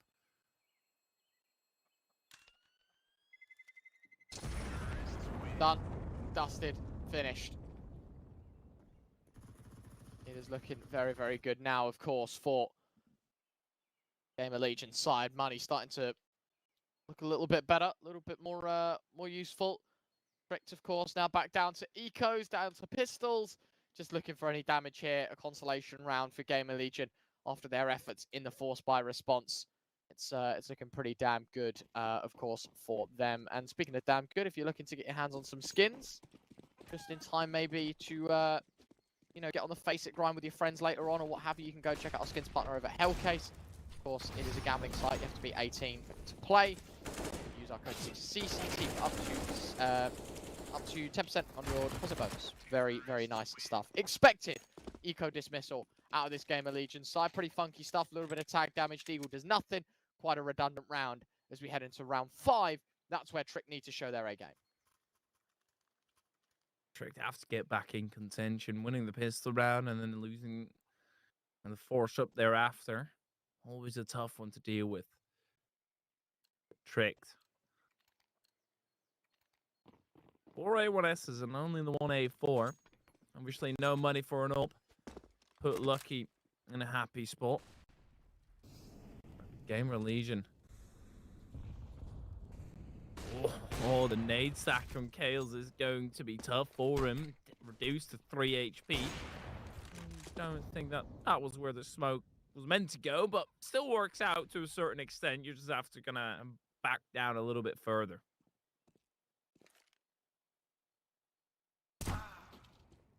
Nice. A-Core opening kill with the AWP. Lucky just trade A-Core. What I'm on about. Volatility on the AWP, and he's able to just manipulate the mid play perfectly. There is one man for the job, it's Quez, but silence to the IGL of Shui. Prime and Nodios 2 versus 3. Probably another save call out of Tricked. Don't know what way is up right now. GamerLegion getting him with all sorts of twists and turns. An A play that puts them at rest again. It is going to be 4-1. Brilliant beginning here from this T side. GamerLegion is what I'm on about. They know how to pick stuff up. They know how to play Counter-Strike. And Trick are going to learn the hard way. And with the ease that GamerLegion are also managing to get onto the site with, makes me a little bit afraid for the future of Tricked. GamerLegion planting far site, and they've got a safe space in the pocket of pit. It's all the way tucked into the corner, huddling up and surviving comfortably, but Tricked. You've saved over 2 rifles now. You're still not really going to be able to buy up fully around it. You can get some 5-7s going and all of that, still make sure that you have some sort of contention. But it's still the favoritism lying on the side of GamerLegion, and thus far, Tricked haven't really done anything to convince me otherwise. I don't think they're going to have much to show, to be honest with you, in this round either. Only the 2 save weapons, couple of pistols to go around it. Odios delayed molly towards Banana. Trying to isolate any of those players towards half-wall to commit to an early fight. GamerLegion know better than that, though. They don't take it until some time has passed. Second molly. Nodios getting the boost over the top. Has a look deep. Lots of damage, no frags. That is a valiant effort. Lucky's nade will finish the job that he was looking to start off there, Nodios. And backing away, 5v4. GamerLegion now got to be very careful because that is a good start for Tricked, really catching this T-side off by surprise. And they've got another rifle here over towards A. And GamerLegion, they were pressed back, but if you find the opening in Iceberg, that's going to make things more comfortable. But GamerLegion still loving the utility over, indicating that they're going for a push, and that's exactly what's happening. Prime, he needs to step up. Iceberg can't really do much except be the bait, and Iceberg's actually the one to get a frag with the P250, but now that the site's fallen apart, Acor getting really low, sprayed through the smoke by the P250s. How does Quez win that duel with a headshot? All of a sudden, Tricked, they're not out of this just yet. It's going to be a tough retake, but look at the HP on GamerLegion. There's nothing to play with. They have got time, though. No kits on any of these players, so getting a move on, very necessary to win this round out. And as you can see, they are certainly looking for it. Acor and Ima chiming up to find the first together, but now it's just the AWP locked into the back of the site. Acor is a dead man. There's no way he wins this round. Lucky will close it out. Is there enough time, though? It's going to be close. Barely, I think. Oh, never mind. I think he's got plenty, surely. Guys? Oh, my God! No! He's won it! 1v3 for Acor. 6 rounds. I didn't think it was going to be close. I thought he had it. I thought he had enough time. The bar just moved down, and I thought, well, that's that done. But no. Ah, oh, look at how close that was to the defuse line. It was probably, what, like a couple of ticks away? That's like milliseconds of difference. But GamerLegion get away with another. Luckily, the VAR is built into this game. Otherwise, that would have been a provocative moment. One that everybody would be unhappy with. But GamerLegion, oh, Acor's not going to be starting this round off happy. He's dead. Tricked. Yet again, the nade stack just works wonders on Banana. Every single time. They lob it over. They come up with a huge prize, but oh no, Emma is doing everything right now for GamerLegion. Finding a double, cracking open the A-hole, trying to, well, expecting a rotate, and they will earn one, but the problem is Keels has found that kill so soon. I was going to say there's a second man for the job, but Keels has got both numbers dialed in. It's just Nodios left. Isaac's in boiler room, and Nodios with his back turned, so cautious of that flank. Emma from ramp is able to take him down 6-1. This is the GamerLegion side I was expected to see. This is brilliant CS coming out from this T side. Forced to slouch for a little bit due to the double nade from Tricked, but immediately GamerLegion compose themselves. They accept the loss and they move on with their lives. Think of the second best option. That's how quickly you need to be able to recover from it. And with the economy that GamerLegion have also built up, I foresee a very dark future. My crystal ball could be wrong. I hope it is for Tricked. Otherwise, this is going to be a tough map to watch them go down on.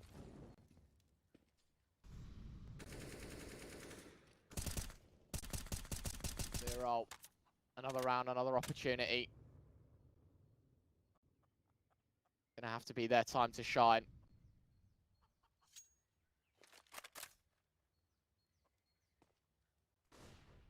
Be a funky round to try and win out here, I guess, for Tricked as well, right? It's a panic investment. It's one that's kind of like, oh, shoot, like, we've got to really go for this. Because if you don't, I mean, GamerLegion have already got 6 rounds on the T side. They're doing brilliantly well. You can't stop them right now. And, well, Just gets very, very difficult, doesn't it, here? Tricked up. Backs against the wall. We've got, like, what, 2 smokes and a molly left, both of which already being used, and now there's just a molly or just a smoke left. Difficult, man. 40 seconds left. They've done well to wind down the time, at least. GamerLegion, the full force of them is over in Banana. This buys them a nice little bit of time. They can also just decide to stampede through. Nadiz is trying to posture up for that, body blocking them, but Keel still finds a frag. Prime, however, gets 2, keeping it equals numbers and allowing them to go for the retake, especially with Lucky finding Isaac through the smoke. You still need to actually plant that bomb. It's taken them a while, but they should be able to get that down unharmed. There's no damage doing utility. It's just Tricked having Flasher to try and get them off the angles, but GamerLegions, they're playing at the back of sight, and winning this round would be another crushing defeat added to the tally of a Tricked. But they're all going through the exact same motion. Could be scary. Didn't spot him. Imma, first kill. Second kill for Imma. Nearly all 3. Quest switches out guns. Does he expect the last player to move towards Pillar? Making the noise. Acor's got the show wrapped up. 7-1 to GamerLegion. Another 2v3. And another heartbreak for Tricked. They just cannot find a way into a round right now. Getting schooled on every single approach. And this is looking bad. CT side, backs against the wall. It's another half buy. Max 7 for a Banana. But Tricked, yeah, you call it tactical, but it doesn't really feel like it's in the tactical department right now.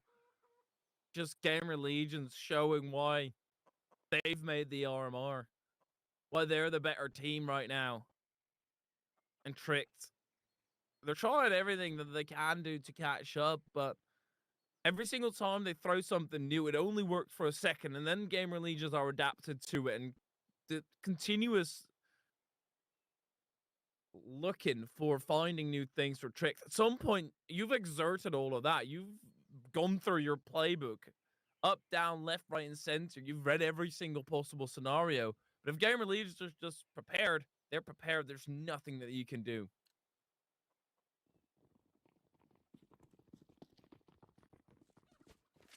(7-1). GamerLegion have been able to pull all the strings so far.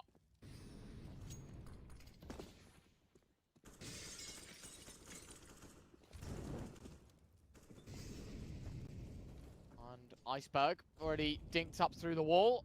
Isaac's looking to welcome in the first tag. Actually turns away worst possible time. Keels has got a kill towards Banana as well, though, so it doesn't really matter. They are just owning, to be fair. Just absolutely owning. Acor's going to find Nodios through the smoke. 4 versus 2, as expected. It has gone the way, you know, we all thought it would. And Iceberg with 3 HP. Really want to back him, but the reality, unfortunately, is quite the contrary. GamerLegions, and they're just going to get another round. Keep calling them GamerLegions. It feels like it, though. It feels like there's multiple, and not just the one GamerLegion, but the way that they're dismantling Tricked right now, they're sending everybody.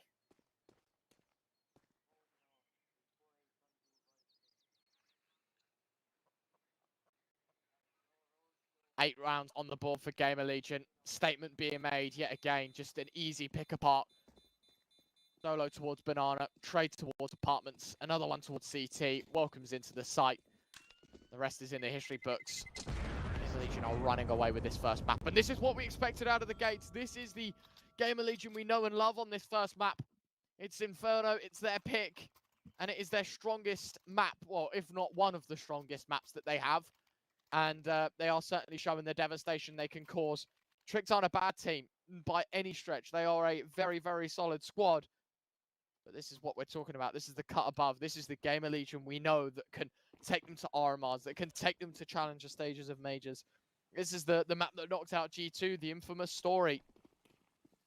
It's gonna be real fun to see these guys playing the RMRs, and I think they're already showing what the cohesion and what it's like. I mean, listen, they've been together for I think what, like definitely less than a year, still been the best part of one. And they've made, in the time that they've played together, they've made both possible RMRs. They've made a major. They've done very well in these tier 2 tournaments. And you can see why. The teamwork, the plays, the smarts, everything about them is just so on cue and on point. And of course, Shuey and Keels didn't join until like 6 months ago. They're in there half a year. It's insane what GamerLegions are capable of already. And to think that there's only more on the horizon. Not for Nadias, however. He gets his eyes shut. And GamerLegions, they have yet another sight and another round in their favor. Emma won't make it out alive, but that's just putting a bandage on a gashing wound.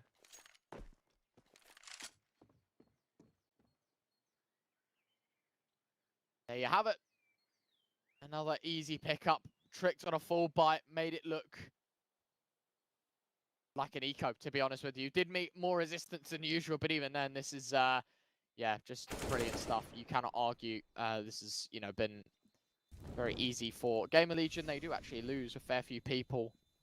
But hey-ho, there we have it, right? It's a round win. They don't care. They've got stacks of cash. They're ringing the bell. They know game's over. The referee's called it off. You know, it's that kind of vibe. Because right now, 9-1 on the C side. Yeah, so much cash. Even though they lost a whole lot of players, they can continue doing that. As long as they keep on winning, they'll be entirely happy. Tricked. This is a tough one. Starting on Inferno, they don't really get a chance to build up that mental that I mentioned earlier. That's so important for them. And you're already starting from a bad headspace. You really need to be able to shake that off. It feels like they've already lost. That's not quite the case just yet. But there does need to be a drastic change. Otherwise, GamerLegion are just going to tear through this one the way that they're already currently doing. And Tricked, they've just got one over at B. Looks like GamerLegion are running into the stack.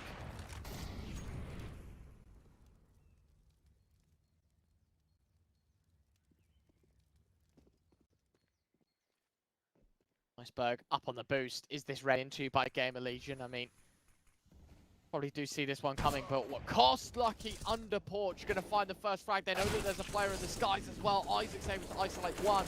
Amali well placed. Imma's going to find Quez 3v3. And to be honest, with the setup that Tricked had, I don't know how it's only walked away with 2 for 2. Yeah, that's insane. Imma is low, but he's still kicking it. And GamerLegion, because they went so early, they've got plenty of time, of course, not going to find the deals. Had a peek over to the library. Now, go back over towards B, which is exactly where GamerLegion are going. Trying to overrun and the deals. Oh no. Prime at least can do something about it, but that's the lowest player. Keels in the battle. Prime wins it. That core is going to be called off guard. No chance to pull out the pistol. And there's an ult for Lucky in the next.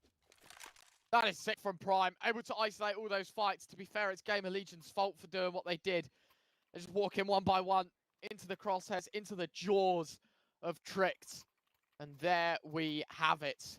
It is going to be 9-2. What a brilliant turn of events. Yet again, Tricked second best. Still so much more work to be done. As you said, there is an AWP unlucky in this round, but at the cost of literally everyone else's money. This is just a full buy that makes or breaks this CT side. His ult comes up empty. Heals. Yeah. Not really anything he can do. Tricked are starting to show that aggression. Something got activated within them. Still a very lengthy process back. You need to start by breaking the economy. That's a brilliant one by Lucky. Finds another one for Tricked as they're just placing their stamp on this round. Absolutely. 5v3. Emphasis, of course, being that on the money of this CT side. They needed this round desperately. I think they have actually delivered. Not too sure if there's any way back in. We'll see. Any damage here would be good, but of course, This is a brilliant time to be alive if you're a Tricked fan. Their start of recovery, the best they can do is 6 though. So, you know, I'm just sitting here and saying, yeah, this is good. Objectively speaking, it's no matter what going to be a pretty crap half for the CT side. Yeah. It's all things considering that it would be good. But GamerLegion, them stepping off the gas could also pose problematic. Don't think it will, but they managed to get caught in that lackadaisical style. They're still trying to make this round work, even though both players are incredibly low. You've got Prime on the spot. Guess one. Isaac should be able to get the bomb down uncontested now. There's a molly, but that's going to land too late. But Isaac will get caught on the retreat. All that Nodiz has to do is wait for a little bit, and he's got plenty of time to do so. Yeah, listen, the fact that GamerLegion even walk away with a bomb plant there is just insane again, right? Like, that's a 3rd round on the ball for Tricked, sure, but the fact that they've been squeezed out of the B site, 2 kills have come in from the 5v3. And there you go. Really, really nicely done. It's picked up upon easily by Tricked, but again, money is so good for GamerLegion. They have enough to survive the rest of the half, and that's going to be a difficult one. As GamerLegion finally used the button to call for an attack pause. They just want to talk about things before they head into action again. Because again, objectively speaking, you're 9-3 up, T side, you know you've done your job, right? Like you've done brilliantly well to pick this one up and get yourself such an exaggerated lead in the first few rounds of the game. It's now just making sure that, you know, after what we saw, especially in the last BO3, you just don't give your other team a chance, because the moment you do, that's really where they can capitalize. And Tricked are a side that know how to play systematic T side. So we'll see. But there you go. 30 seconds is up. Right back into it. A-Core on the AWP. Everyone on rifles. Stacks of util. A lot of luxuries that Tricked have only just earned themselves to afford. GamerLegion, their money is starting to run near its end.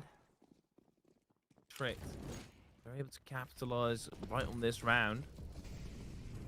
Going to get very scrappy, and Tricked again with a lot of banana presence, weaving themselves through the mollies, finding that one safe spot in order to push up and try to contest the early door, because GamerLegion have found so much success if they've just had free runs to Tricked.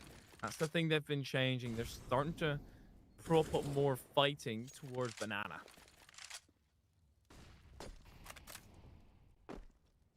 Jump spotting, Iceberg having a good look. Gotta be careful, because you do play with fire. The more you peek, and that is a 6 swing from Lucky.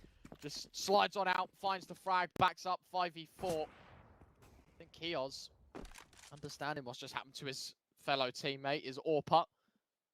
Friend's just been blasted in the head, and now ultimately you pay the price, 4v5. Got to earn your way back into this round. Is there going to be a flashbang to give Kios an entry? Waiting to see what happens. The bomb's making its way towards B. It is going to be a committal towards the upper side of the map. Kios is waiting very, very patiently. See what goes on. Smoke towards CT. Utility's going to be there. No one's expecting Lucky to be standing out in the middle of the site like this, though. But he actually backs off. And that's going to give Kios good tune to go for the entry. Flashes are in. Iceberg unchecked in the smoke. Spotting out Europa, and he's gone. Iceberg still sitting in the smoke. So Nose awkward. pressed to Imma. He's blind now. Does he remember that Iceberg was blocking him in the smoke? I don't think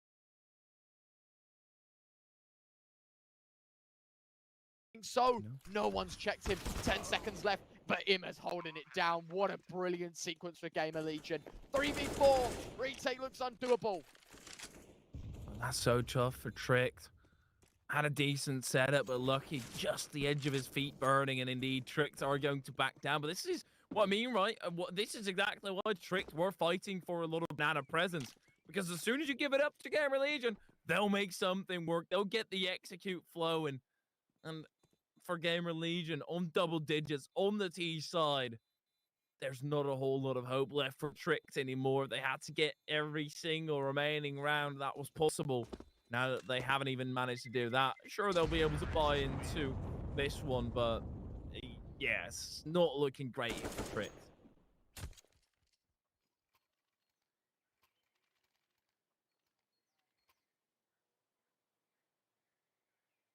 Yeah, It's looking pretty good for the T side. Double digits, very on point again. Execute works out. Imma holding the smoke. That's what was most important. The fact that Lucky just is able to get that 5v4, right? Swings out towards Banana, creates the advantage, and it still doesn't net a round win. Kind of makes you wonder, like, what conditions the Trick need to be in before they actually start winning rounds consistently. That is ambitious from Kios. I'll go with that. Ambitious. Trick, they'll very much take it. They've got an ambition to win themselves. Are doing it on a way passiver note. GamerLegion.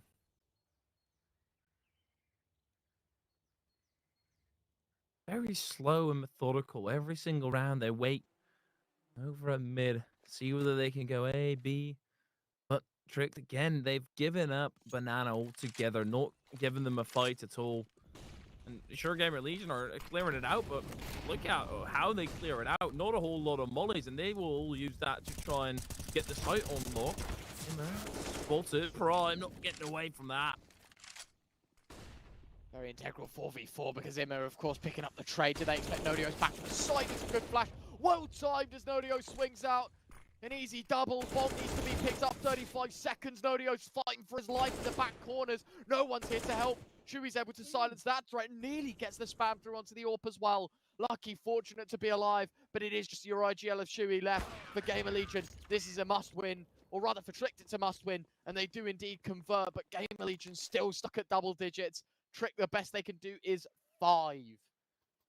That's not a promising prospect for the end of this half, but it's whatever you can take, you have to right now for Tricked. And GamerLegion, well-managed economy, losing out a few rounds here and there, but being able to give a buy and challenge Trick round after round after round, and Trick kind of put themselves in that conniving position. Lucky. Thought he might have been looking for an aggressive mid-peak. Still goes for the mid-peak, but he did slow down. He's just on the lookout, trying to play information, and anybody who walks into his scope feels like that's just the end of their story right now. Lucky is showing up.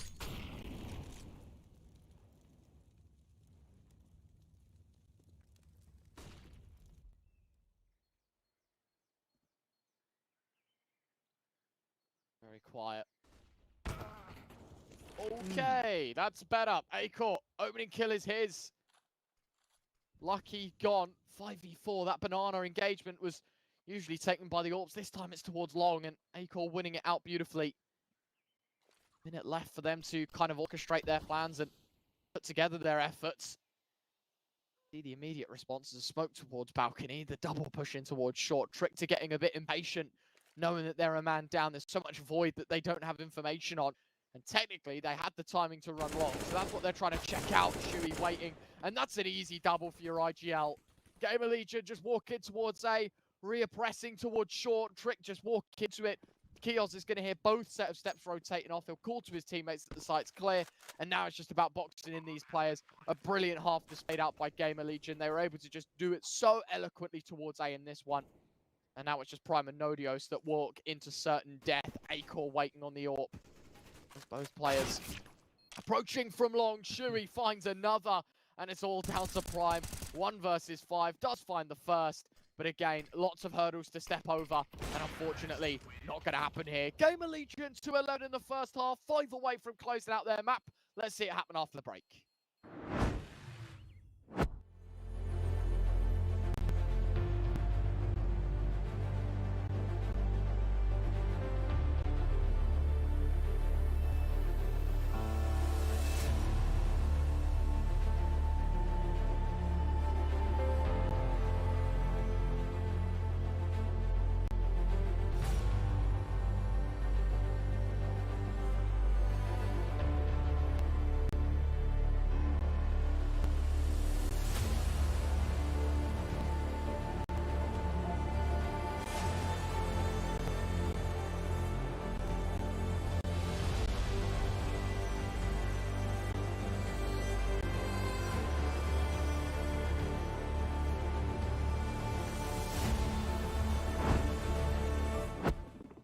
welcome back. You find people. Second half underway. It's GamerLegion 5 away from winning this map out. And if there isn't the classic GamerLegion pistol, it's rush mid and do not stop.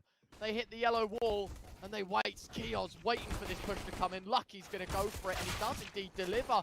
3 kills for the T side. Isaac does respond with a USP in kind, but it is a 2v3, and now it's a foot race towards B. It's one that the T side 100% are going to win out. Would have been close if GamerLegion just continuously stepped forward, pressing W, but it looks like they're going to go for the boost over. Quez needs to be careful. Can he get that bomb down? Oh, they mess it up, and Isaac decides to go through with a plan, but now he stands out into the open. Somehow, he's still able to get one, but now it's up to Quez. Both of them find out, and Chewy won't be able to do anything. That was a close one, though. They lined up. Yeah, just for a second there, the stars aligned. You just saw it happening, but Tricked bow themselves out with a 5th. Pretty decent stuff.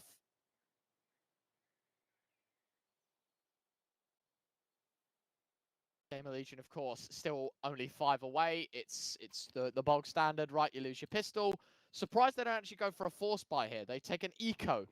A lot of teams would just rip out the Deagles on the CT side in the second round, but instead, GamerLegion, I don't know, just playing things a little quicker, I guess, in terms of for the rifles, but slower in the second round, just by going for 2 P250s and 3 USPs. They don't really need to contest right now. They've gotten such a huge lead. That's probably part of the decision.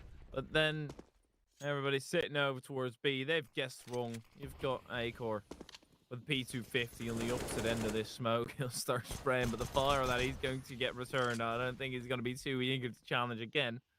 Does run it back, but Tricked, they've gotten onto the site, and this is going to be a simple round converted for them. And that's kind of why I also do like a Deagle buy-up, but then also a heavy presence towards either of the sites, because you can just save it over to the next round. True. I don't think there's much happening here. It's looking pretty good. Done. Lucky finding one with a Galil. Got to be careful because there's players wrapping left, right, and center. Shuey does actually get away with a kill, but Prime will quiet him up. And there you have it, right? It's 11-6. 5-round deficit, 5 rounds to the win. Quite equidistant to objectives, right?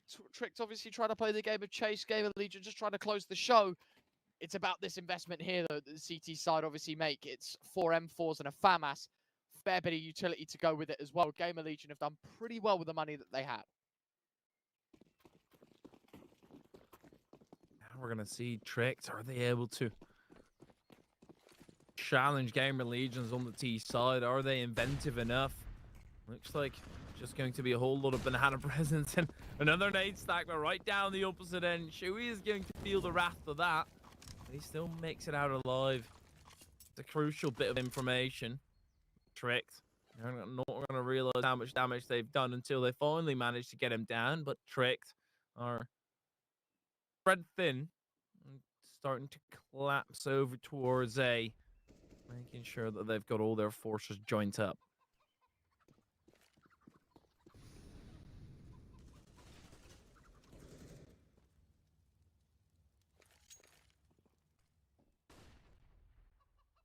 Here we are.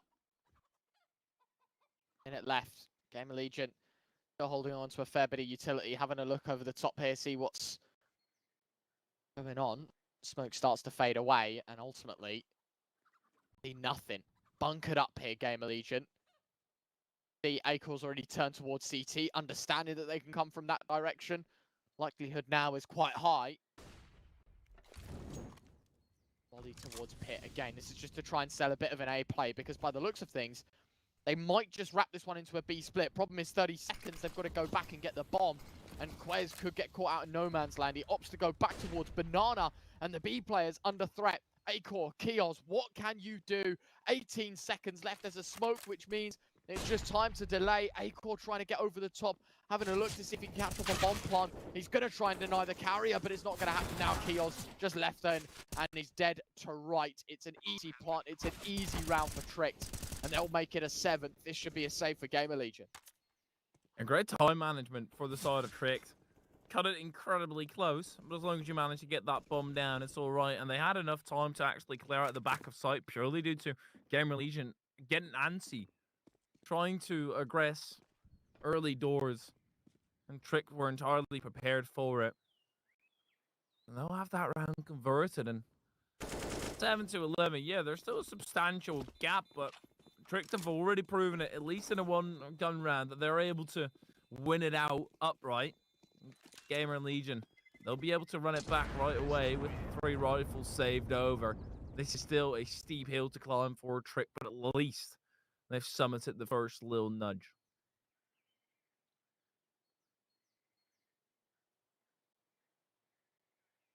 Here we go, round 19. Trick starting to play a game of chase. And they are definitely performing here on this T side. It's been impressive.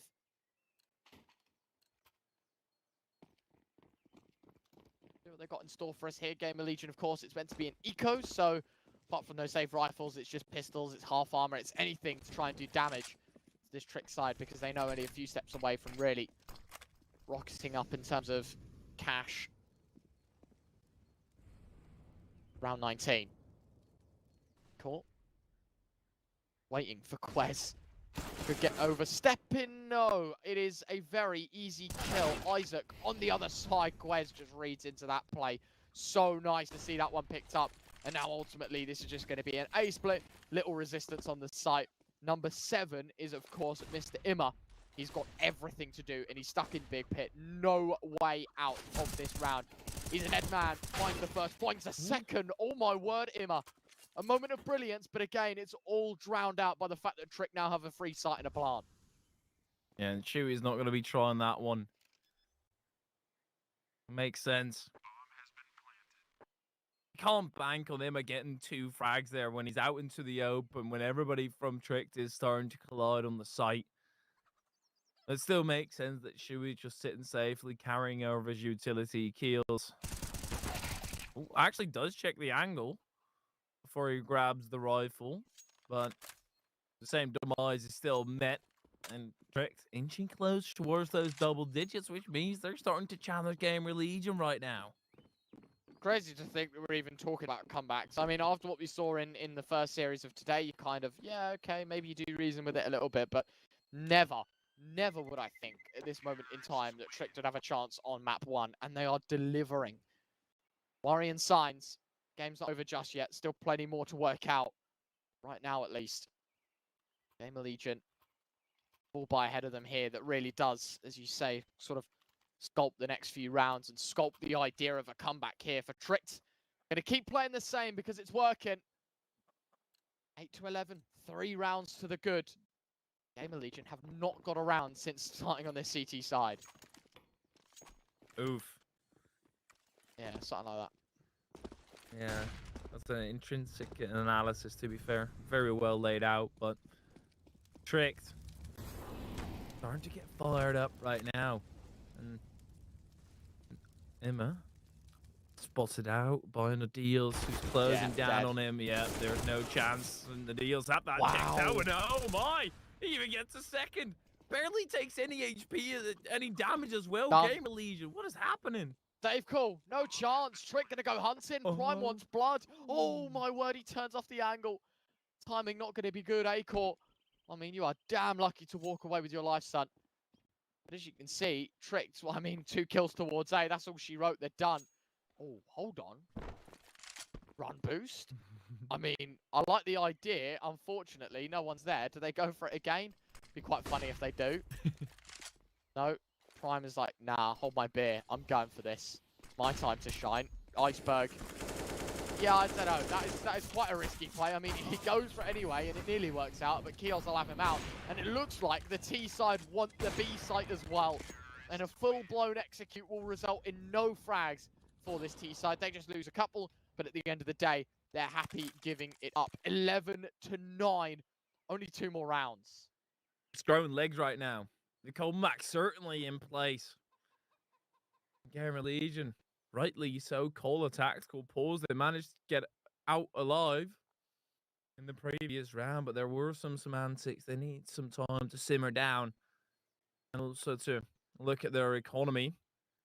get everybody spread out. But Tricked, they've accelerated, don't get me wrong, but it feels like GamerLegion, their breaks have impressed. They just don't really have that same firepower in them anymore, losing out crucial duels time and time again, allowing Tricked a lot of leeway. Just the wrong reads, and Tricked are capitalizing upon that. Certainly the case. I'm surprised GamerLegion haven't used more of their timeouts. Got to talk things through. It's been a very, very painful start to this second half. I say start, this is our 6th round. Tricked have won all 5 so far.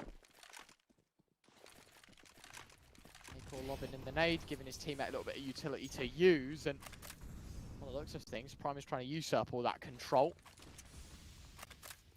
Gonna happen. GamerLegion playing a passive game of CS, a lot more respect being shown to the Danish side. You can start to see already a level of timidity being thrown out by this GamerLegion side. We'll see if they can obviously turn this into some success though, because right now, as I said, while it has been very flat-footed, they are looking for their way in. And they're looking over towards A again. And there's a different setup this time around. They're going into the pit, but there's nobody home. Quez plays himself out. Emma up close, gets decapitated. But there's a bomb dropped, and they're going to need to try and recover that. Lucky on Shuey. That's huge. Acor did find one, making it a 2-on-2. It's still going to be a rough one. Acor didn't have a way through, and that bomb plant is going to go down. Still so much util on the side of Tricked. A molly, nade, flash, and some used just now as well. Oh, well-placed nade from the T side, though. Tricked putting Kios down sub 50. Acor tagged up a tad, enough for Lucky to get a 1-dink, so gotta be careful. Halfway ticked on the bomb as well. You've got to get a move on Kios and Acor, and they are going to try and make leaps and bounds towards the site. Rifle goes in first. Orb short to follow. 10-11. Tricked have earned themselves a comeback story, and they are doing brilliantly at making it work. GamerLegion trying to complicate things to throw off Trick, but instead what it's doing is it's overcomplicating it themselves. And this way they run out of time, don't have enough, and have to hurry. Just have to forget whatever they've planned and rush on through. And Trick, they'll pick you apart in the process. Now just 1 round separated after a demolishing CZ side of GamerLegion. They struggle to show that same form. They can't find that same form. Far from it. They're getting destroyed by Tricks right now.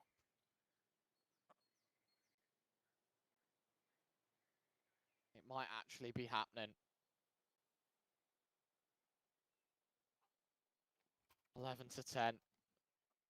Staring down the barrel of what would be a very embarrassing map 1. The fact that GamerLegion have even let it get here is worrying. T side dominant, CT side very vacant. This is their time to really put plans into action. Their time to really put themselves back on the board. Got to get a move on here. Tricked are 1 round away from equalizing. 11-4 to 11-10. It has been 6 consecutive rounds out of this Trick camp. They're looking to make it more than that as well. Shuey, what can he cook up? What can he do to stop this Tricked amalgamation? It's a good first frag. Got to be careful because there's a lot more in apartments than just the one. Managed to get out of dodge in time though. Trick, they're still pushing through. Squez. The deals now up against Shuey. Shuey swivels wide, and that's the end of the deals. It looks like GamerLegion are going to find their first round. It took them a while, but oh, Lucky getting caught, bonks his head, and Emma will punish him and bonks his head again, but this time with a bullet.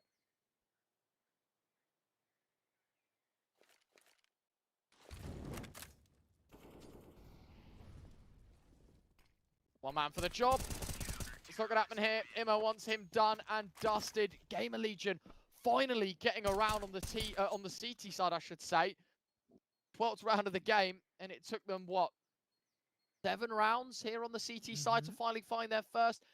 This is massive. GamerLegion now need to start using this as a momentum maker rather than a deal breaker. Tricked. They've got stacks of cash. They rebuy once again. AWP set up on Lucky. Double AWP for the CT side as well. This is it, right? GamerLegion have really put all their eggs in one basket heading into round 23. Double AWPs. Love it. you mentioned, does put your eggs in a central location. GamerLegion. Got everything hanging in the balance, especially with Tricked on their heels. Tricked are taking this slow. Looks like they want to go over towards the A site relatively shortly thereafter. Emma and Acor, they're both going to have to re-divert, but Iceberg coming in from behind. That's going to throw them for a wrench. Isaac starts to stick it out, but Acor, oh, he found another one, and Isaac goes down, not without a fight, though. 2v3, Bomb is going to go down. The molly won't spread to Lucky, and he's going to get that plant into the mini pit, and Trick can start off this post-plant defense. Surely this is going to be another round for GamerLegion. This retake looks so promising. Really trying to calculate all the lineups in the world. He's looking to the skies, to the stars. Trying to find a way to try and flash short, to bait in this T side into believing that something's coming from there. They've got to get a move on in this retake. There's like 10 seconds left. Got to get on it, guys. What's going on? It's so late. Kios is going to try and stick it. He is indeed delivering. Quest is trying to land the shots, but Acor's got him covered. Oh my word, there is. Whoa. So damn close. But GamerLegion have 13. Oh my god. That... I like it, but I don't. You get what I'm saying? Like, it worked, Yeah, which is why I like it. It's so damn close. Should never have been that close. They wait way too long to go for the retake. But to be fair, it was just enough time to win the round. You can't take that away from them. Look really good in the last few moments. Acor bailing them out of another tricky situation. And this time it's one that breaks Tricked money. They go for a full buy, and sure, it's decent. No warp, no luxury. And those odds over at 1xbet returning to normality. I think for a second they probably panicked that Tricked were going to make the impossible look probable. Here we are. We're going to go and check them out. Of course, you can head over to cct.gg/1xbet. Up to €130, I do believe, in your first deposit bonus. What a nice little addition from them. Of course, it's 18 plus. Gamble responsibly. Don't lose all your money. And the house always wins. Remember that, people. That is the rule of life when it comes to gambling. Kios, I like the idea. Trying to hold the close angle. Goes for the flick of the sentry. Not going to work. Iceberg as well. Somehow just breathing at the molly. And it just moves around him. Easy.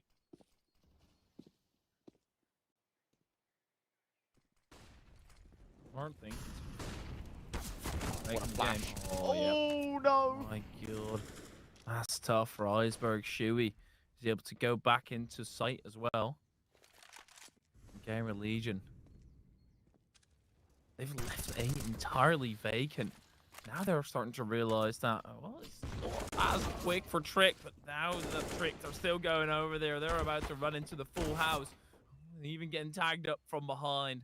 It's a tough one. Emma to close it out when the deals, and Tricks falls short. GamerLegion up to 14. That's the exact spectacle we wanted to see, right? That's the hold that we know that they're capable of putting up. Really nice couple of rounds. Sequential frags.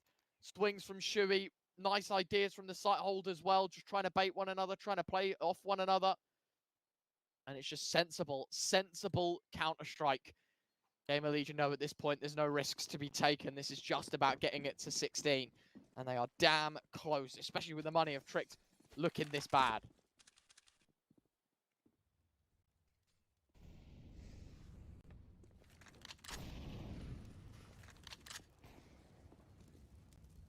Prime up against the AWP. Acor caught off guard, doesn't make it around the corner. He's able to greet the Grim Reaper. GamerLegion down a man early. Trick, this is exactly what we need to flash through, but as soon as Emma turns around, or Isaac rather, this is falling apart for GamerLegion right now. Trick to push them back. Sick job from Tricked in this one. Backed against the walls, send it in towards A. Multi-kills left, right, and center. And that is it. Tricked are in for 11. And that's the hot low buy. Well, I say a low buy, it was a forced investment, but it was one in which it was consistent with Tech 9s and SMGs, maybe the Rogue AK. But now look at the upgrades, right? We've got AWPs, we've got rifles, we've got utility, got everything to carry forward to try and make this comeback reality. It's going to be difficult. It's going to be the exact same as what we saw in the previous BO3 map 1. Gonna have to be 14-10 to 16-14, but the first step is taken in the correct direction for Tricked. The challengers in this BO3. They're giving a good old challenge as well. I was expecting, especially after that first half, that we would see like an 16-6, 16-7. We thought it was going to be a blowout. A flattening all throughout, but Tricked, they've managed to prop themselves up and get themselves into a fighting stance. But after GamerLegion took a few punches, they've poked the bear, and it's seemingly that GamerLegion have come alive again. That being said, Tricked just won a huge round to send the GamerLegion economy tumbling. Perhaps they're able to capitalize off of that. Still a lot of rounds to go, but Tricked, at least in contention for the future maps. That already looks promising. Cool. Nice shot. Crack angle towards Banana. Exceeding all expectations as Prime rounds it. They maybe didn't think that there was going to be an AWP in the hands of the CTs. Punished nonetheless, and actually, it's just Acor towards the B site, if I'm not mistaken. Indeed, and a second shot. Where is he firing? How is he finding these kills? Now they start to try and pile on in. Acor's made his way, rotating back towards Coffins, and so Tricked, they are going to walk into a vacant site, but of course, they're going to keep their keen eye on absolutely everything right now. Waiting, very, very slow. And that's exactly what they wait for, the audio cue. Okay, they're on the site. Let's try and make this retake work. Kios from Banana. Nodio's on the angle, ready, primed. A second shot from Shui. Quez will trade. 1v4, trying to find headshots, but Image just wide swings. And it's 15 for GamerLegion. It's map point. It's done difficultly, but they get it done. And now, of course, the ultimate price, 4 or nothing for Tricked. Tricked, the best they can get is to play some more and try their luck in OT.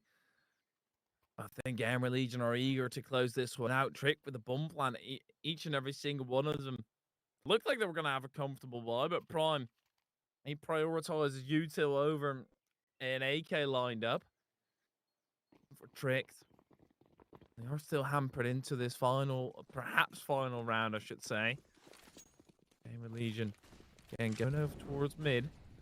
Having a tiny peek over, but all their aggressive positions are snuffed out by Tricked, so they're just going to go passively back into the site. GamerLegion know the clock is going to be their best friend in this round. Utility for the C-side won't be up to top quality. They know that at this very moment in time, Tricked are just going to be lobbing whatever they can to take control, and GamerLegion more tactical approaches to play a little smarter, a little slower. They are trying their best at doing so.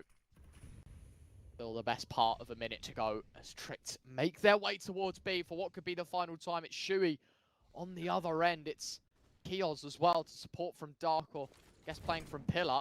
Ready to lob a flash in if needed. Right-clicking the nade. Shui up close, right in the first. A nice trade from Iceberg. The question is there going to be any more? Kios has let him run through towards CT. Does the AWP expect this? Acor, of course he does. 45 seconds. Kios dancing. Bomb plot. He'll get denied. It's an easy round for Kios. And it's 16-11. GamerLegion take map 1. As long as you're able to stay under the radar, you just have a cruising way through. GamerLegion 16-11. It got close in the end, but Tricked, they ultimately do end up falling short. But nonetheless, a valiant effort for them, if you ask me. And now they get to go onto their own map pick as well. They are still probably not the favorite going into that map, but at least they've shown what they're capable of. And now the comfortability of Overpass. We're going to see what Tricked are able to do after this break.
Very complicated job, but I love simple things so much.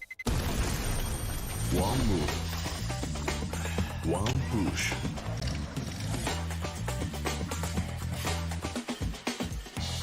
One touch.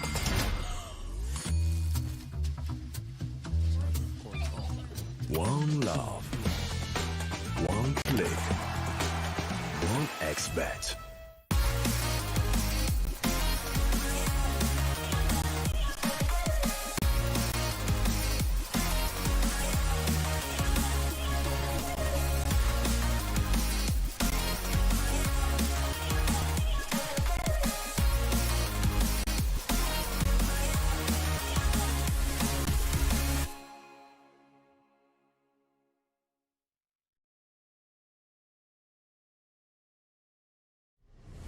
Win up to $1 million with your CSGO esports predictions. Simply guess the kill scores of the 10 players in a CSGO match. The more you guess correctly, the bigger the prize. You'll need at least 2 correct predictions to win a prize. Guess all 10 correct and win $1 million. Experience the exciting new way to add a little prosperity when watching esports tournaments. And register now to receive a free entry ticket upon sign-up. Predict kills, win millions, prosper. Are you sick of The hunger for glory feeds the desire, the courage to look for a challenge, to feed your ambitions.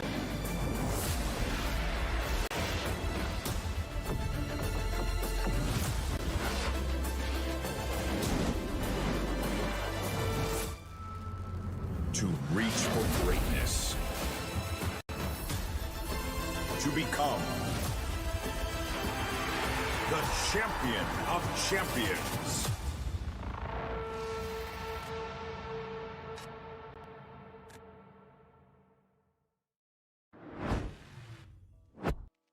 Welcome back, you lovely people. A first map that ends in heartbreak for Tricked. I think they certainly could have done better had they have had a more competent T side, or CT side, I should say.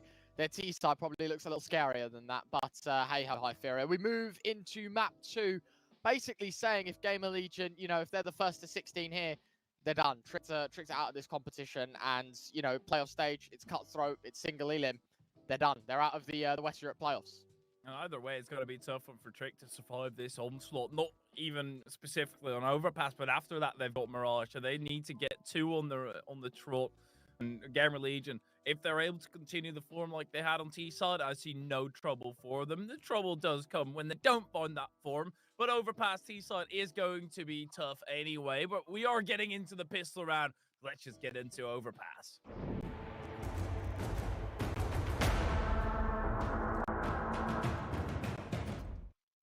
Here we go, ladies and gents. GamerLegion, CT side. Got a lot of work to be done here, Tricked to map down. So as you said, they're fighting 2 wars at once. They've got to earn themselves a second, or a first map to even fight for a second. Acor starting things off very correctly for the T side. It's a solo peek towards mid. It's an easy headshot. It's a backup 5v4, play the numbers game scenario here. GamerLegion, those odds over at 1xbet are beaming. And if you may be a believer in the Trick side, you can go and check it out at cct.gg tricked.com/1xbet. Minute and 20 left in this round, though. Already that 5v4, Tricked having taken that deduction. They're just going to try and work together in unison to head towards A. That's still only A core towards the upper side of the map. Shui's playing from heaven, which obviously means the rotates are going to come thick and fast for this CT side. And if Tricked leave it late to get contact, then certainly they could have themselves a bomb plant. GamerLegion. A lot of moving parts right now. But this pushing from behind could be fatal. They are propping another one up at site to try and strengthen that one, but Tricked are already onto the site. Spots Iceberg, and this is where the fighting is going to continue. Iceberg doesn't make the stand, and that feels like the end of the round already. What a shot by him. Shui gets Quez, and that's the end of the deal. It's a very smooth retake for GamerLegion. That's sick. That is brilliant out of GamerLegion. I did say, though, Tricked would be fortunate to get a bomb plant. They do actually deliver. And ultimately now, right, you're in a position where, sure, you've won the pistol. You know you're going to be facing against, if they do invest, a pretty decent buy, right? There's going to be MAC-10s. There's going to be Galils. There's going to be a bit of utility. Across the board, Tricked are going to have a solid investment. For GamerLegion, though, it is just going to be the cut above. And a really nice couple of kills for Imma, meaning he could afford an M4 into the second round. Huge. Some extra power behind this punch. As GamerLegion look to swat away the force buy. They've gotten everything they can on the side of GamerLegion, investing heavily into the armory. Early doors, a lot of damage done down the Tricked end. Nade, or just a simple spray. Whichever way. We're on the opposite end of the map, and Tricked. They haven't made a choice just yet. They could still go A, but currently the closest player to A is somebody who's actually at B.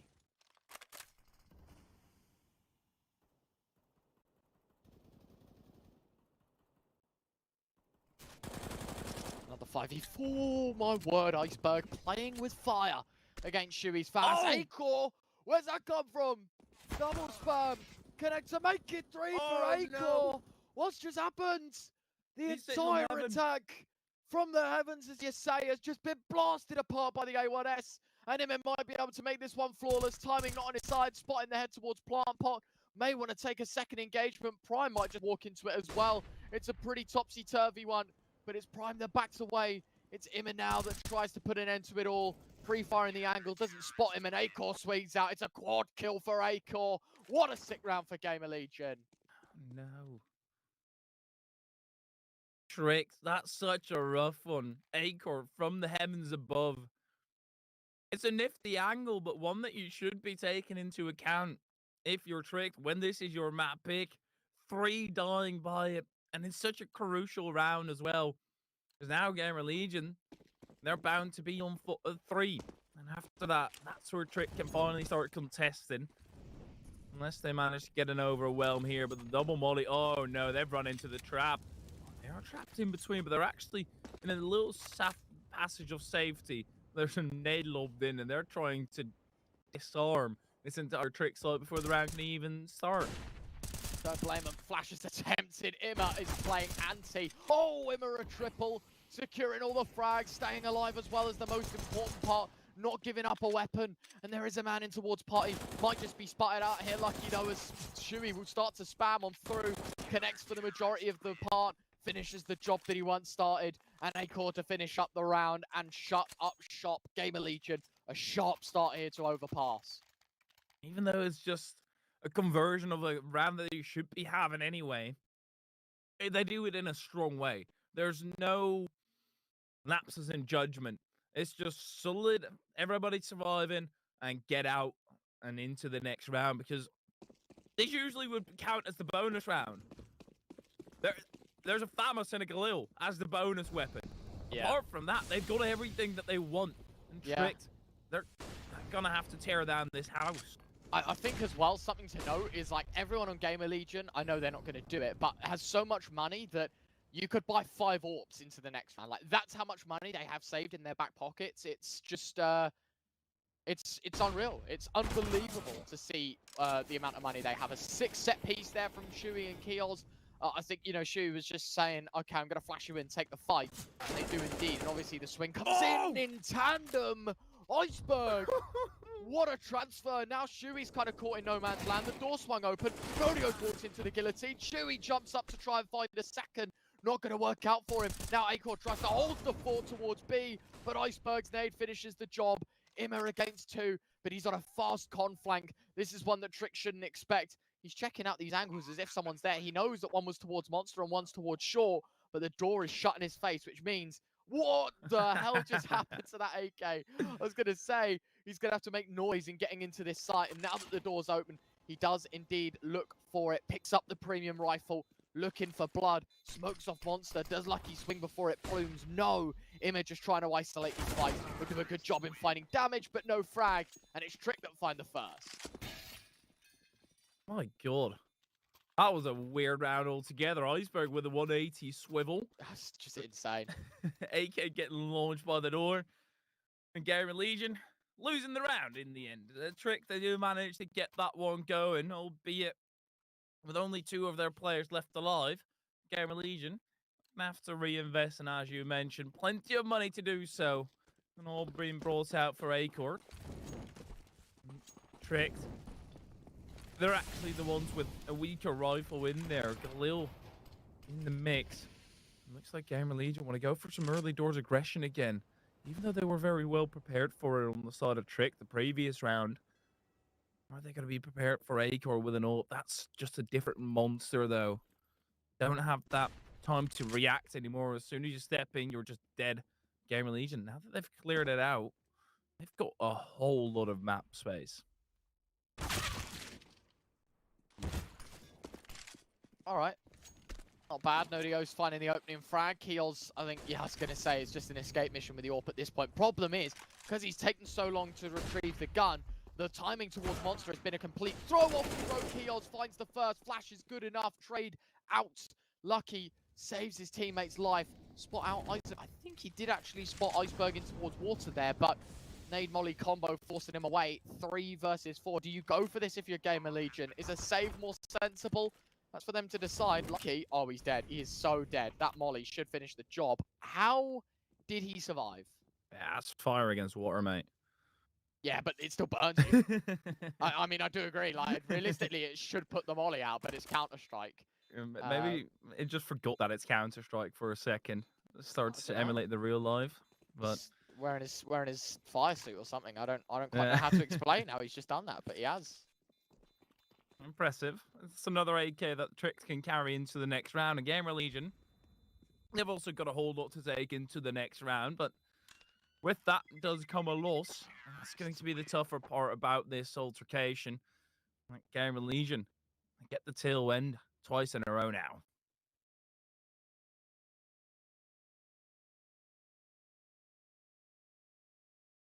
Now, of course, the money starting to really become an issue for GamerLegion. Gonna have to make some players upset. Someone's gonna have to take a MP9 or a Deagle or something. Not that it's gonna end in tears exactly. It's just GamerLegion need to figure out who's on what. And actually, it's the safe guns and an eco, right? It's no force buy, no real investment, which I like. I think around these M4s certainly would have liked to have seen a little more consistency in terms of the weaponry used. Acor burn into the flames a tad. Isaac, he's got to just stick his head up at the right time. Prime's making all this noise, and he does so. 2 kills for GamerLegion. They are yet to face into a USP. It's rifles that have found both openers. Isaac, oh, the information knows that the AWP is there. The bomb's making its way back towards B. Kios is going aggressive. He might be able to catch this one off completely. It's just about the peak. It's just about the timing, and while he doesn't find the carrier, Shui catches the monster pressure. It's a 2v4. Tricked. Even then, there's still 1 USP, technically. Could be seen as a 2v3. That's still a body shooting at you, trying to annoy Shui. He's in a tough spot because Lucky is going to go around the corner, doesn't pay any attention to him at all, and there's no flashes, no util used by Trick at all to try and get this take. And they had so much, they had like 7 pieces of util spread across the lot of them. And GamerLegion get a very simple end-round victory. And it was the fact that 4 people survive off the back of it as well, right? You're not even talking about the benefits of a round, but financially speaking, it's what, 1 weapon that's going to get dropped across? I mean, Kios has got enough money to buy it for himself. Like, there's no need for GamerLegion to sink their hands into their pockets too deep. Real easy moment now. For GamerLegion, it's 4-2. And for Tricked, every single dollar they possessed has been basically thrown at the wall in this round, and they're hoping that it sticks. Coming through right on the head of Prime. Half his HP gone down the drain. GamerLegion again with an aggressive take on this round. Trying to deny Tricked any axes. Tricked are happy giving up that axes, at least early doors. Look at how far they're pushed back, waiting for GamerLegion to start running around, to start finding out information. That's where they want to punish, but thus far, GamerLegion are cemented in their spot.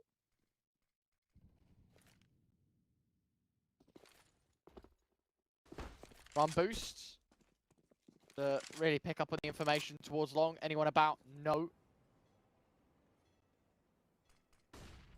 Not a bad job being done by the Trick side to try and take control, but GamerLegion in other places have earned it right back from them. Look at this deep hold that Acor's got. You're never expecting an AWP to be holding short pipe like this, just because they've been so passive towards B. You can see Iceberg starting to creep on in. Oh, Acor too quick to fire off, and it's a missed shot. Now look at this, a monster explosion. Molly goes in to try and isolate some fights. Another missed shot from Acor. Sure, I mean, listen, having a 5v5 isn't bad, but you've given up the site and a smoke towards heaven. Kind of a lot of opportunity here for this retake. Shuey expecting this player to be towards hell, not as deep as he was. The counter boost in to find the frag, 4v4. And now they could look to try and get this retake going, get the ball rolling. Another smoke delaying this short pressure even further. A hit that lands on Kios. Isaac going to find one. They need Prime's flank to work, and fast. A well-placed HE and tap to the headpiece. 1 versus 4 now. Prime, the bomb is planted for him. Problem is there's so much time on it. Imma can just stick, and even if he does get shot out, there should just be a trade. Or is there? They've got to get back on it. Isaac goes for a second attempt, but Acor fires off, and he hits the shot on the second attempt. 5-2, a bit messy, but GamerLegion do what's needed. It was close at the end there, but for Prime to peek out, first of all, dodge the AWP shot, and then manage to dodge the AK shots, and also kill 2 players because the AK was standing in front of the bomb diffuser, and that all within a time span of about 5 seconds where your hand is forced. The odds were certainly stacked against him. He needed to come through earlier, but had he done that, he would have made noise, and GamerLegion would have been aware of that spot, so it's tough for Tricked, but you get to move on. You didn't get a bomb plant.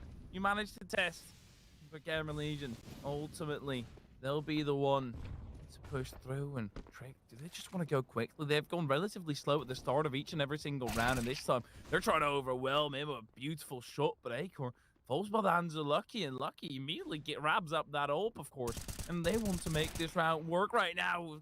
Quez being the bait, but Lucky whiffed the shot, and a second time around, that's just going to draw out the USP. Prime finally shuts him down with a Tech 9, but it still feels like the round is already lost, especially if Prime whiffs the AWP shot.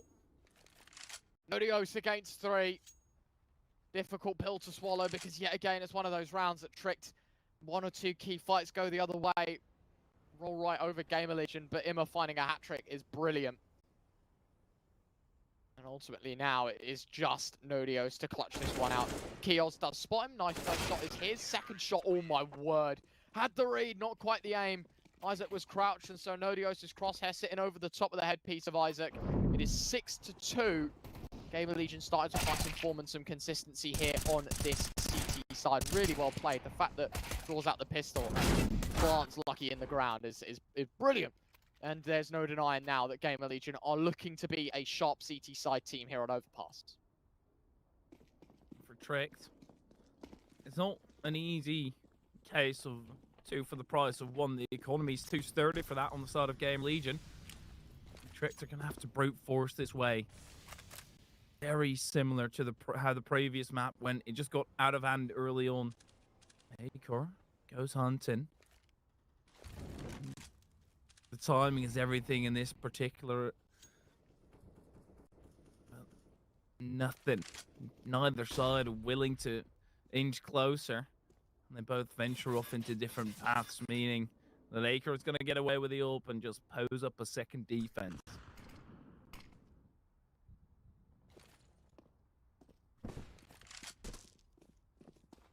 we go. Run boost yet again illustrated to us. All of this noise, they're not shifting. Acor would have heard all of these steps, or at least should have. The flash surely indicative that they're going to go for something. Acor finds the first. Prime might run at him as well. Wants blood, wants a trade, wants a response. And look at this, the CT holding in. Leg shot connects. Acor sold by Imma, but the bait has worked perfectly. The first, the second with the A1S. It's a third for Imma, and it's a brilliant round for GamerLegion. Acor sells the play with the AWP, finds the first, tags the second, gets traded out, and then it's Imma caught the entire Tricked side by surprise. 7-2. Tricked. That had to be around. That at least was closer than it was. It looked promising. Or there were promising signs. It still was a 4-on-4, but at least they were able to clear that out. And then Imma just shows up, does well, and that exceeds expectations thereafter. Tricked, again, just with the Tech 9s, they're going to run through the flames, or at least Nadios is, trying to get a surprise on GamerLegion, which might work out. He snuck through so incredibly far. He's got free way towards A, but it's still not really something they're going to be able to utilize, since Shui's rotating back over, and a gun duel is certainly not in Nadios' favor. That was brilliantly played from Imma. We'll talk about that in a sec, because right now 2v4. Still a chance for maybe Trick to make up some numbers. I don't think it's a chance to make up a round, though. And there you have it. There's your first. Dinked onto Lucky as well. Down to 13 points of health. HE. Oh, is that going to be... Oh, mate, what a nade. Imma going to close it out. 8-2. And I was going to say, if you notice that play towards short there for GamerLegion, I think it was it Imma or Shui? I don't remember who. But either way, they basically took early con control, pushed the con player towards short behind the smoke. Smoke faded, you took the fight, and the second man was there on short making the noise, just so that the whole operation was overlooked. It was quite a cunning plan from GamerLegion. 8-2, certainly guaranteed a lead heading into the second half, but I think right now they're looking for a similar to the first, 10, 11 rounds is definitely on the cards right now for the CT side. Mappy in comfortable range is just barely winning out the half. Trick would have done very well in that instance. Eastside overpass is tough to start accumulating those rounds, but for Trick, there's no other option. Not for Quez, however. Lucky does find Shuey. Imma struggling with Lucky, but as long as you get a kill, Acor, the exact same. And Iceberg torn apart, and Keels is just going to continue his reign of terror in GamerLegion with another. Very, very nice. 9-2. Easy dismissal. What was that? Another buy right for Trick that's just been thrown by the wayside? Yeah, it's been a pretty disappointing turn of events for Trick here. Their map pick of overpass. I mean, listen, we know that they're a competent team on it, but GamerLegion, as I said, while they don't look like they have the wealth of experience on it, they certainly have played it in very critical parts of their careers, and they know how this map works, and, it's aging brilliantly for this T side. Acor's looking for the early pick towards Monster. Two players have already lined up the nade set. Not going to work. Now Acor knows he's got some players trapped. Kios. Oh, it's a grand transfer. Isaac actually helping out. The AWPer on the back of the site might get dropped as well. Lucky to find it, but that's three that survive here for GamerLegion. 10-2. Easy as you like. Keel's got a second lease on his life. There's no way he should have been surviving that. He was on 1 HP so early on, and then he's being safeguarded by everybody just starting to spray short. Trick can't get any breathing room here. And GamerLegion, they're just absorbing all the air, disallowing Trick to really move freely around the map and get comfortable in their own pick. GamerLegion are doing an immaculate job right now of dismantling Trick in every single step. And again, Acor just quickly peeking into no deals. There's just no breaks on this GamerLegion side. Look at this, Iceberg nearly walking into the jaws of Keos. I mean, that should have been a kill so easily. The damage is good enough at this scenario right now. No need to panic. GamerLegion have got a lot of control. Earned themselves the information towards short. Starting to gamble stack the B site, and this is just a brilliant call from Shuey. Gambling the lower plate. Gambling the B site. Look at this push, though. I don't agree with this one, but it has worked out. Shuey. Oh, Shuey, a masterclass. Isaac stealing away a couple. but it doesn't matter. It's Iceberg against 3, and it's another round that GamerLegion just looks so good in. Mid-round calls on point, mid-round aggression on cue, and it's just worked brilliantly. GamerLegion make it look effortless to find 11. At least he got a smoke and connector. Shouldn't bring him anything, of course, but GamerLegion, the survivability on Iceberg is zilch in that particular play. For GamerLegion, yet again, a player on 1 HP making it out alive didn't really come into play, but it's just another player that escapes their grasp that Tricked are going to have to worry about at a later stage, either by some utility to wriggle him out of this spot, or just by purely putting your attention on that one spot. That's why having a player alive at any cost is so valuable in GamerLegion. They've had that happen quite a time now, and they got 11 already. 11 round CT side feels an undoable task for Tricked.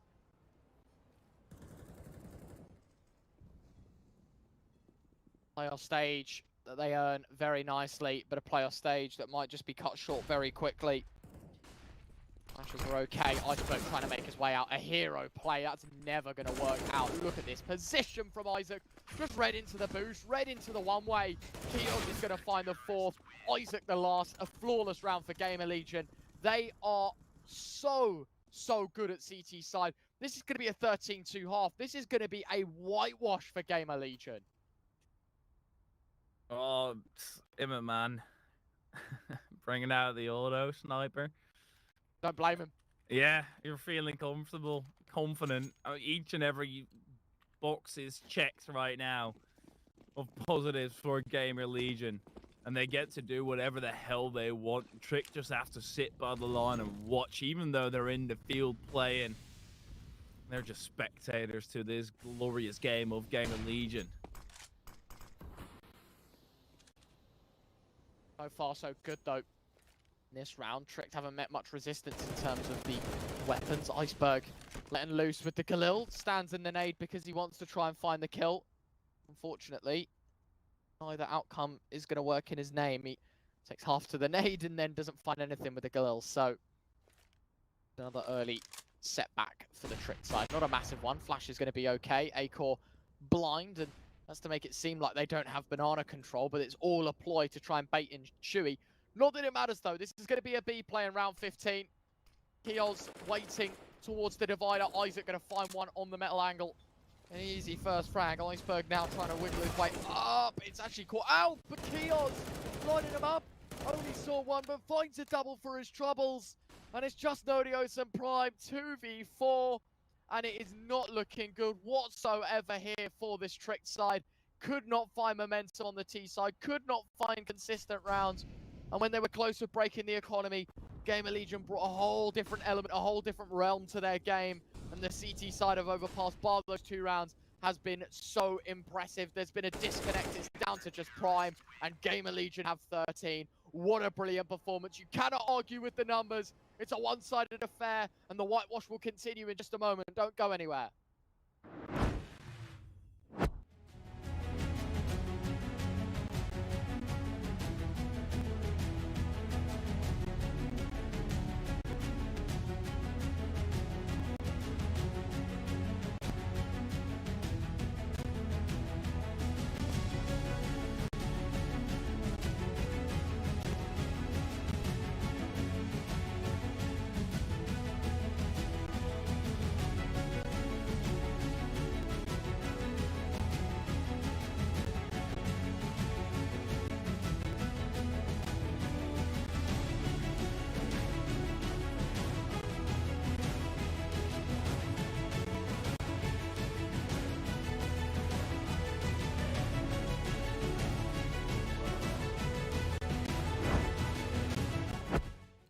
No messing around, ladies and gents. Second half underway.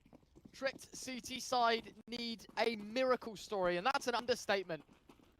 13 rounds from a very dominant CT side of GamerLegion, putting them 3 steps away, basically a pistol round win away from sending Tricked home. Fast play towards short. I say fast, it's come quite late. It's more contact play towards short. Imma finding one is impressive. Julie's going to be scooped up as the rest of the squad make their way out towards B. Bomb plant can be found. Wondering, how does this post plant shape up? Where did GamerLegion go? Man down. Try and plant maybe towards heaven. Acorn now realizing there's a player on short. It's an overpeak from Odios. Oh, Shuey overcommitting to the fight a little bit. Needs to play off his teammate. There's a player up close. Acorn will trade. Acorn finding a double. It's just like he left as Isaac holds from CT. GamerLegion 14-2. Brilliant start. Horrible, horrible time for Tricked. And this could be a very quick second half. And the pistol's certainly showing it. And those odds over at 1xBet. If that wasn't already convincing enough, I mean, that's what put a €10 bet on Tricked, get 190 euros back nearly.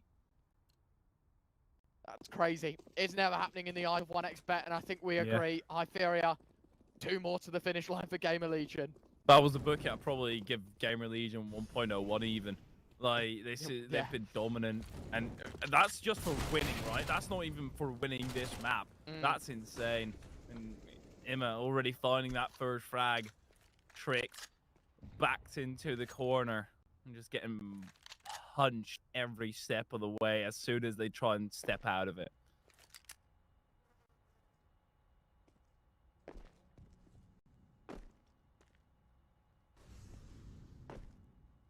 Here we are. See the jiggles jiggling. Monster, one towards Bank as well. I think it's Lucky that's jump spotting with the scout. Also trying to just pick up on information. I mean, GamerLegion have earned themselves a man advantage. It's going to be quite hard. This is a familiar position for Acorn. I was going to say you can throw a lot of utility from that position that he was edging himself into, but not going to let loose on anything just yet. GamerLegion want to make sure this one's a slower approach, and Tricked don't quite know the read right now. They don't understand where GamerLegion are heading towards. Shuey's making his way out towards A, and now he walks into the stack. He's probably going to be calling to his team, well, wait a second, guys. You should probably go B. There's only one there. I'll deal with Lucky towards Bank. In fact, no, the bomb sticks around towards B. Everyone else is running up towards A, and now they're all going to run back down towards B. That is funky stuff from GamerLegion, but it works. Yeah, and then Shuey might even finish out the round. It's Keels to do it. GamerLegion on 15 Tricked. We expected them to have a better fight in their own map, but it looks like they're just feed for the lines on the side of GamerLegion. Just quick snack right now is there's nothing that Tricked can really do about this one. Such a weak buy. I mean, they have to buy, but GamerLegion, they should be able to continue this waltz over Tricked.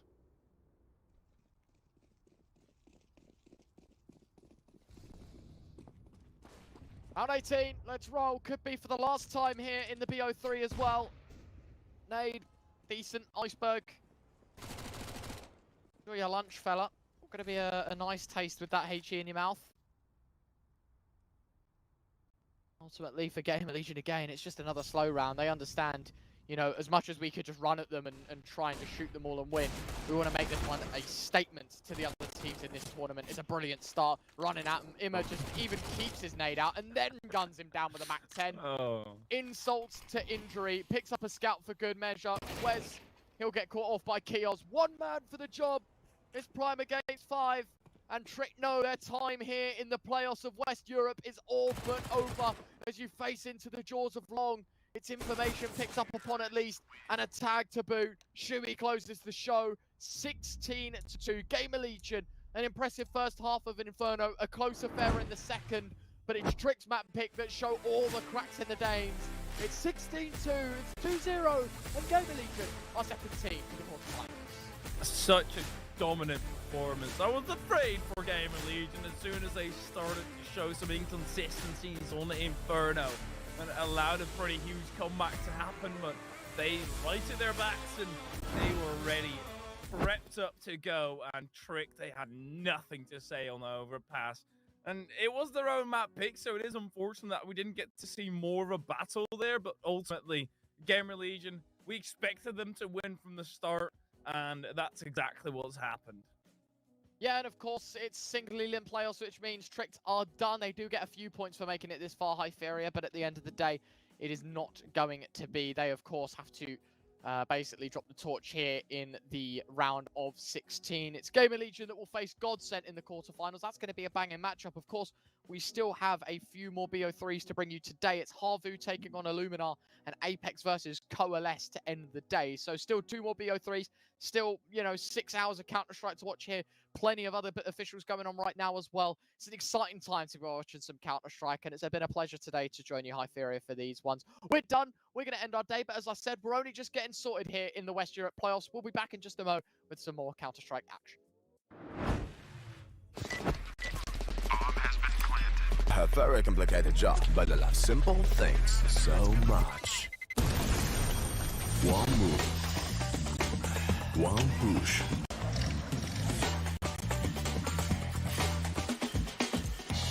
One touch.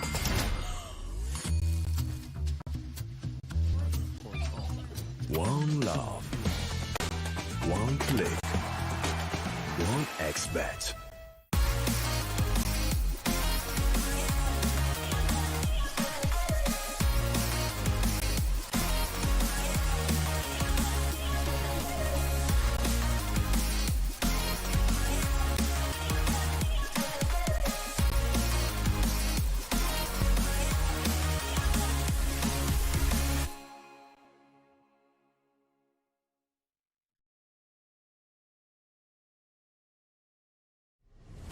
Win up to $1 million with your CSGO esports predictions. Simply guess the kill scores of the 10 players in a CSGO match. The more you guess correctly, the bigger the prize. You'll need at least 2 correct predictions to win a prize. Guess all 10 correct and win $1 million. Experience the exciting new way to add a little prosperity when watching esports tournaments. And register now to receive a free entry ticket upon sign-up. Predict kills, win millions, prosper. You look into your inventory and there's only... It's time to forget about this garbage. Here you will find everything to play with really cool skins. Open top cases. Upgrade dropped skins and turn your junk into a cool gun using the contract system. Every day, thousands of people upgrade their inventory with us. Hellcase.com. Look at yourself in a new way.